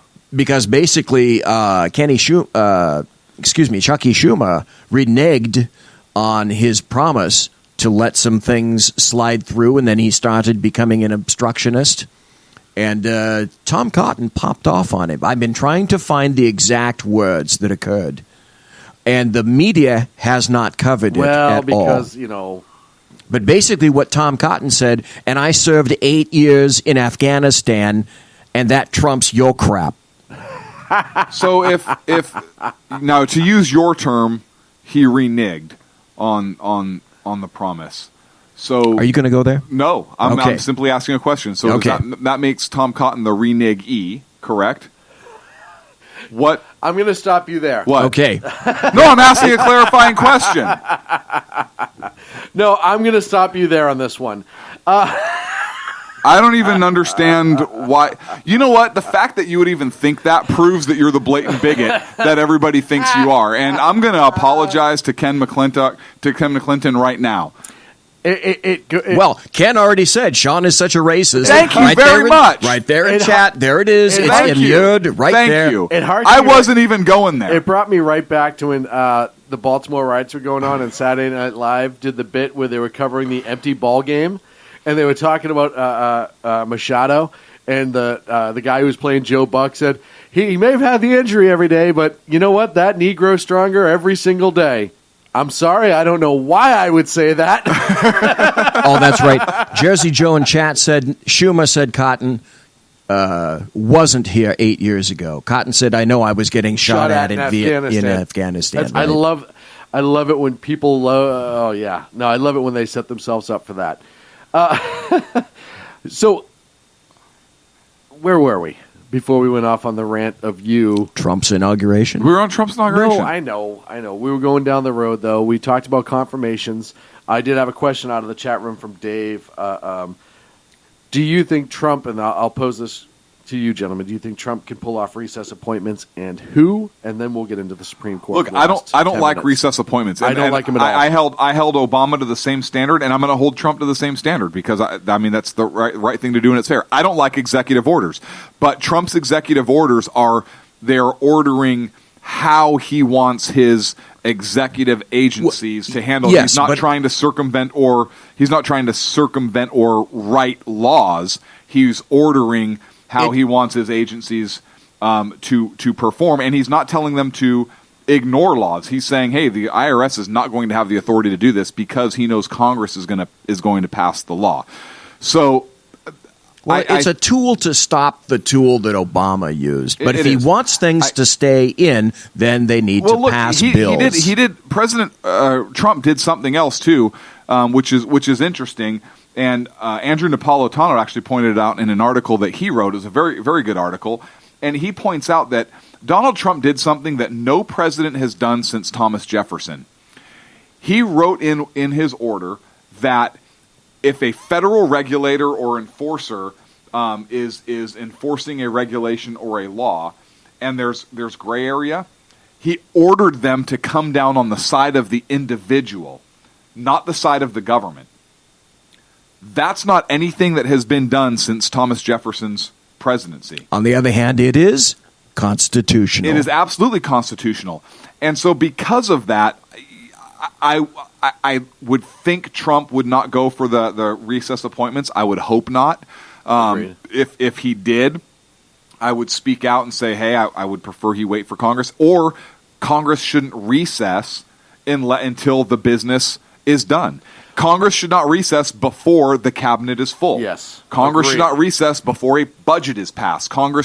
They should be held to a standard. But you know what will happen. Right. I do know what will happen. But it doesn't mean if that happens, I don't think it makes it means Trump is right to do that. Yes. I think that I know mathematically 2 negatives equal a positive, but I don't think that works out in life.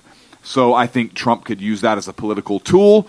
I think Trump could say, hey, I don't have a cabinet position of this.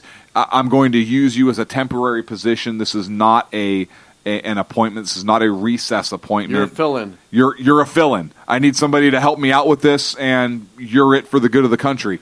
But no, I'm not a fan of recess appointments. And here's one of the biggest differences, too, between most of these executive orders, if not all of them, and then the executive orders done by the last president. The last president used executive orders to circumvent the Constitution, i.e. not enforcing immigration policy and not enforcing the borders. You circumvented our laws. If he is doing executive actions to undo those executive actions... Then all he's doing is putting laws back in place that already exist. Yes. And if he's doing things that he legally can do so, we've talked about executive orders at great length on this show, you can direct an agency that falls under the executive branch to begin going down certain roads that doesn't agree with funding because that comes from Congress. It doesn't necessarily mean it's a policy change, or as long as it doesn't circumvent a law or try to change a law, which needs to happen with Congress.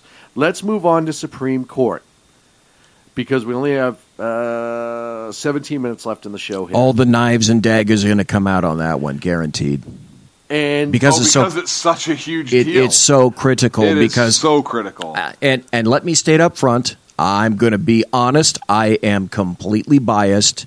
If we don't stack the crap out of the Supreme Court, this country is done. Well, and I specifically use that term. He needs to stack the crap out of this Supreme Court with as many people as he can. Number one, a replacement for Scalia, and you're going to have Ginsburg. Ginsburg, after seeing what's going on here, she's going to leave. I disagree. Go. I think she's going to hold on for as long as she possibly absolutely. can. Do you really think so? Okay. Yes, because she is not going to want the court to turn. Because she knows what's going to happen.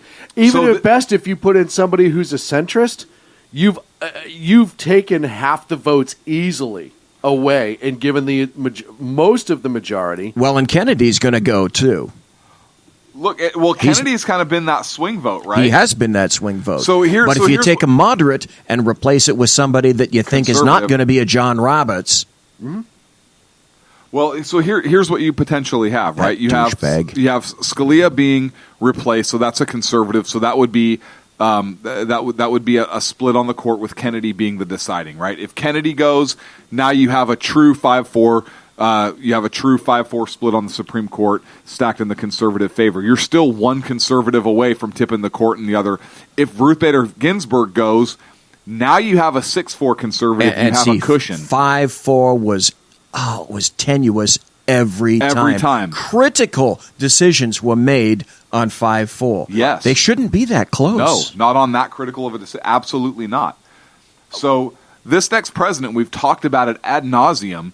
Trump could have the ability of 3, potentially 4. One of the biggest reasons justices. We've talked about it leading into the election. One of the biggest reasons to keep Hillary out of the White House. That was that me. Potential critical, and that was huge. That was what this election was all and about. People are saying that we need Scalia's appointment to be more to the right than Bork was. But Bork was highly intelligent. Yes, very highly intelligent. He was a wonderful jurist. As was Scalia. That was very sad. Scalia was honestly probably one of my favorite Supreme Court justice ever, just for his dissents alone. He wrote some absolutely amazing. They were grand to read. You suck. Essentially, basically, he would go down and tell them why they were idiots in nice Yes. languages. But then it also showed you what a great guy he was, because his relationship with Ruth Bader Ginsburg, who is so far under the left, they still had an amazing relationship. So he wasn't just an amazing jurist, but he was a good man, and you could tell that. The other issues that are coming up with courts is not only is the Supreme Court a big deal, but you now have federal courts that you have to start looking at, and appellate courts.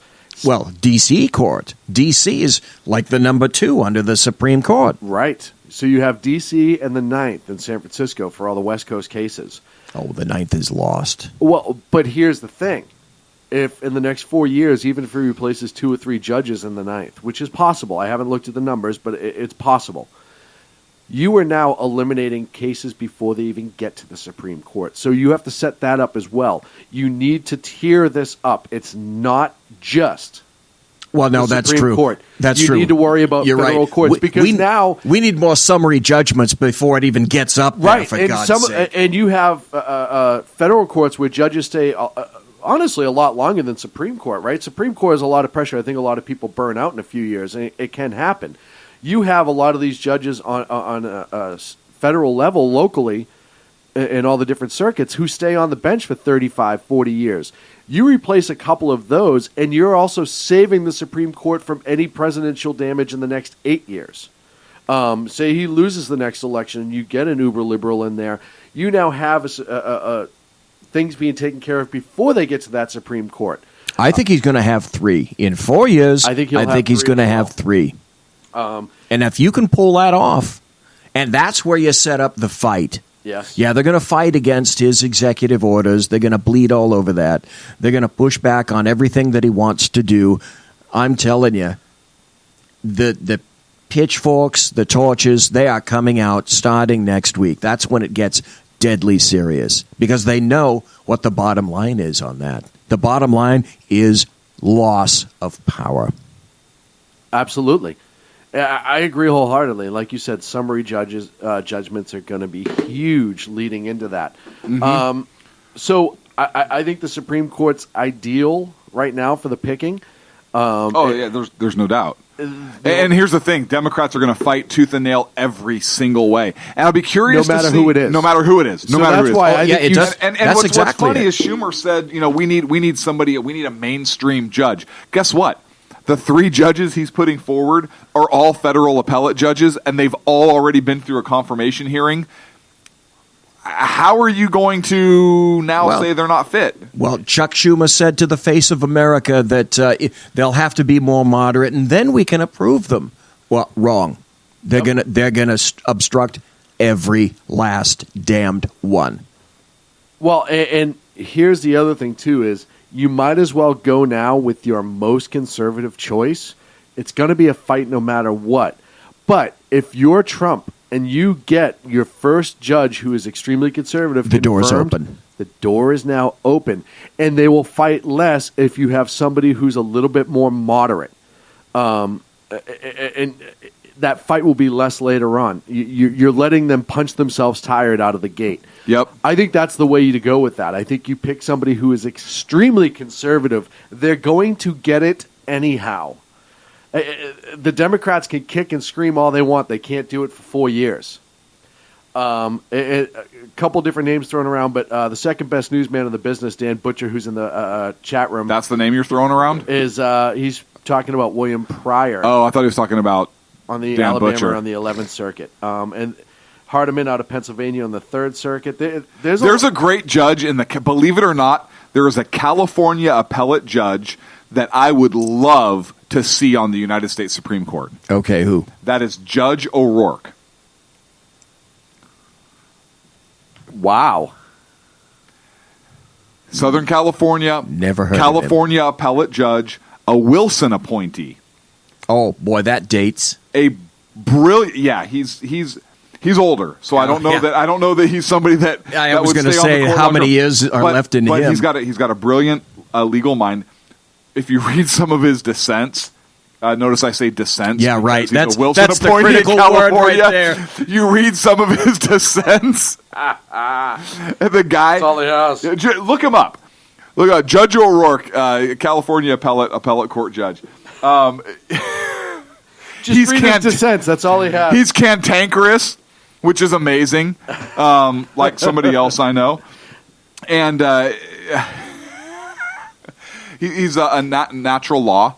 Mm-hmm. He's the one. He's actually yeah. Was he on the 3 Circuit panel on the last 2A vote? No, that's 9th Circuit. Oh, that's a federal. He's state appellate. Oh, I'm sorry, state appellate. He's a state appellate. Okay, I thought you were talking federal. Yeah, no, he wasn't. He wasn't a Woodrow Wilson appointee. That's what I was wondering. He was a Governor Wilson. Yeah. I was like, you were in Boston at the time, so you wouldn't know Governor Wilson. Governor Flip Wilson. Governor Wilson was the last Republican. That was the guy. He was the last real Republican governor we had. Yeah. Then we had Gray Davis. He's then the former mayor of San Diego. Then we had Schwarzenegger, who wasn't really a Republican, and now we have Brown. Pete Wilson. Oh, man. By the way, anything else on the inauguration, gentlemen? before we kind of close the door on that? Trump nailed it. I thought it was a great speech, and his first week has been solid. Let's talk Mr. Spicer. You know, I would. Can I have a second? Can I brag for a minute? Why not? Why wouldn't you not do it now? SHR is probably going to be sponsoring a baseball team, and that's all I'm going to say. All right, we'll start there. I want to brag a second moment. Okay, go ahead. The term that's being used, and you pointed this out quite astutely, all over the place now is criminal alien instead of illegal immigration. It is being seen by the administration, it's being said. Yep. It's being said by media outlets now. I would like to point out that prior to 4 years ago, the first time we coined that term here on the Sackheads radio show, I had not heard it once. Never. And certainly not out of this administration. And it's popped up more and more over the last year or so during this run for the White House, and now it is being used on a daily basis. I have to admit, I think it was ours. Look, I'm taking full credit for it. We have to. Look, I'm going to actually make a shirt that says "Home of the Criminal Alien." We should, and not only that, we should find. I like that. We should find that show because that show was a good 4 years ago. It was 4 years ago. We were in a different studio, and we were talking about it, and I remember specifically, so you know what? That's a new term. Is it actually findable? Is it archived somewhere? It is. It's one of our archived somewhere. archives, yeah. And I got to go back and find it. And we said, listen, from now on, we're going to say it's criminal alien, and you watch, this term's going to take off. Yep. I hadn't heard it anywhere. We searched it. We said it all the time on our show. We said it all the Wouldn't time on it be the fun show. to listen to some of your old shows? It's scary. I've gone back occasionally. It's scary. If you search a podcast website called Libsyn, Libsyn, and if you search for the Sackheads radio show on it, all of our archives should still be there. So let's move on to Spicer.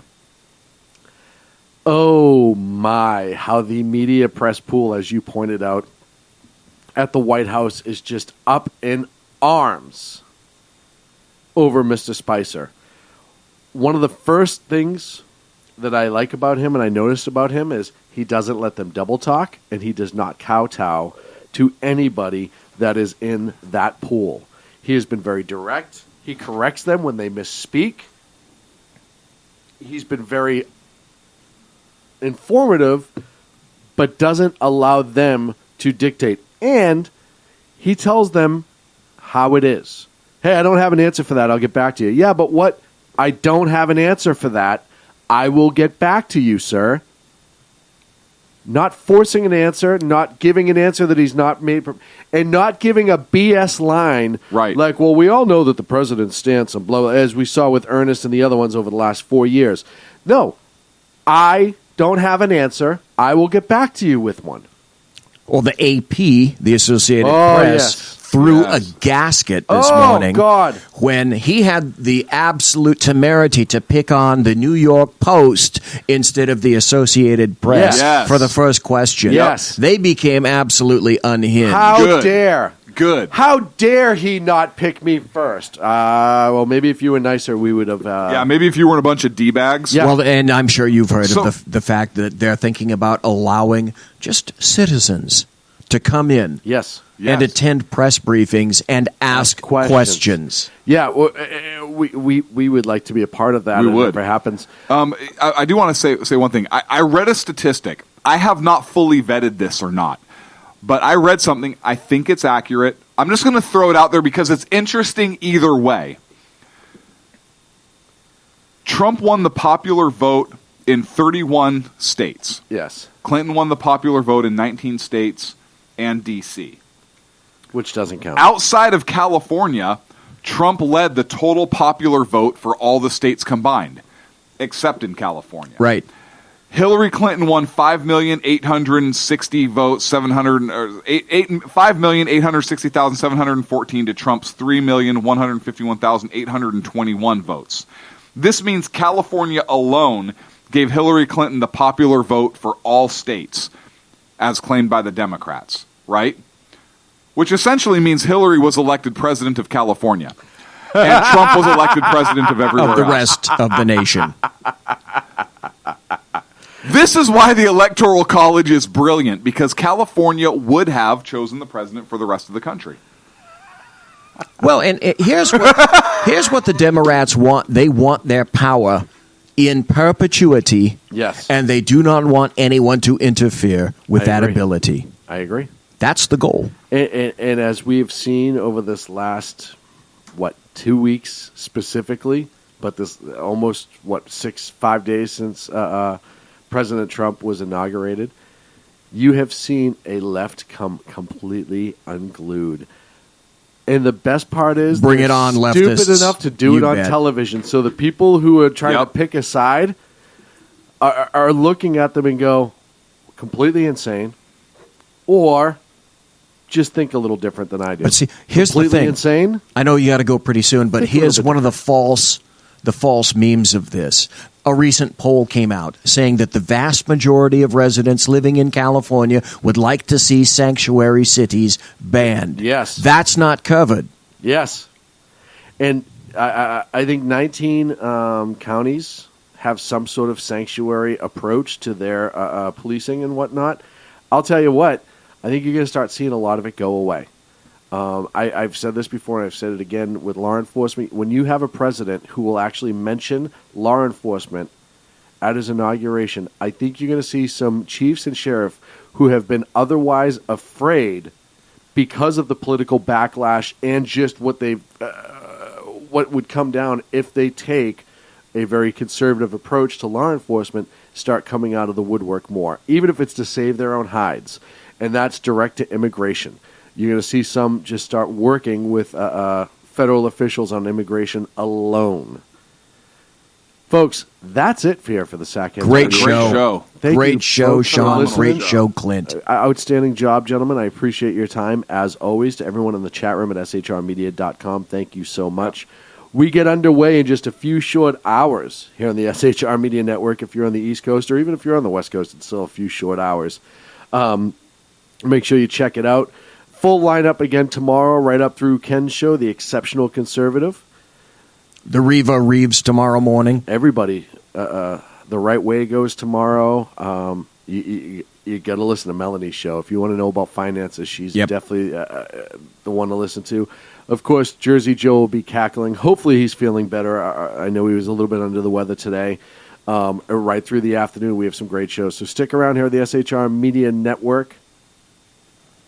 And we will be back next Wednesday at 8 p.m. Pacific, 11 on the East Coast. Right here from Studio One, the big studio. The biggest.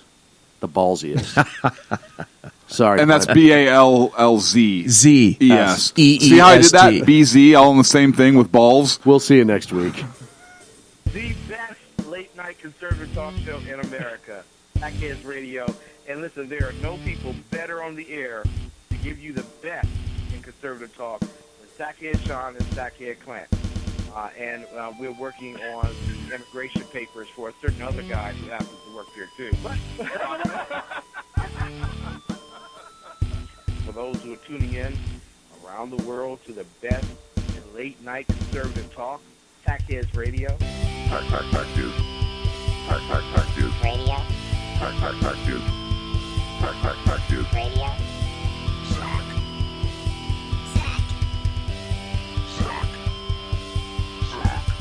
The best late-night conservative talk show in America. In America. In America. And in this web was a large, I'm pretty sure it was the biggest spider I've ever seen.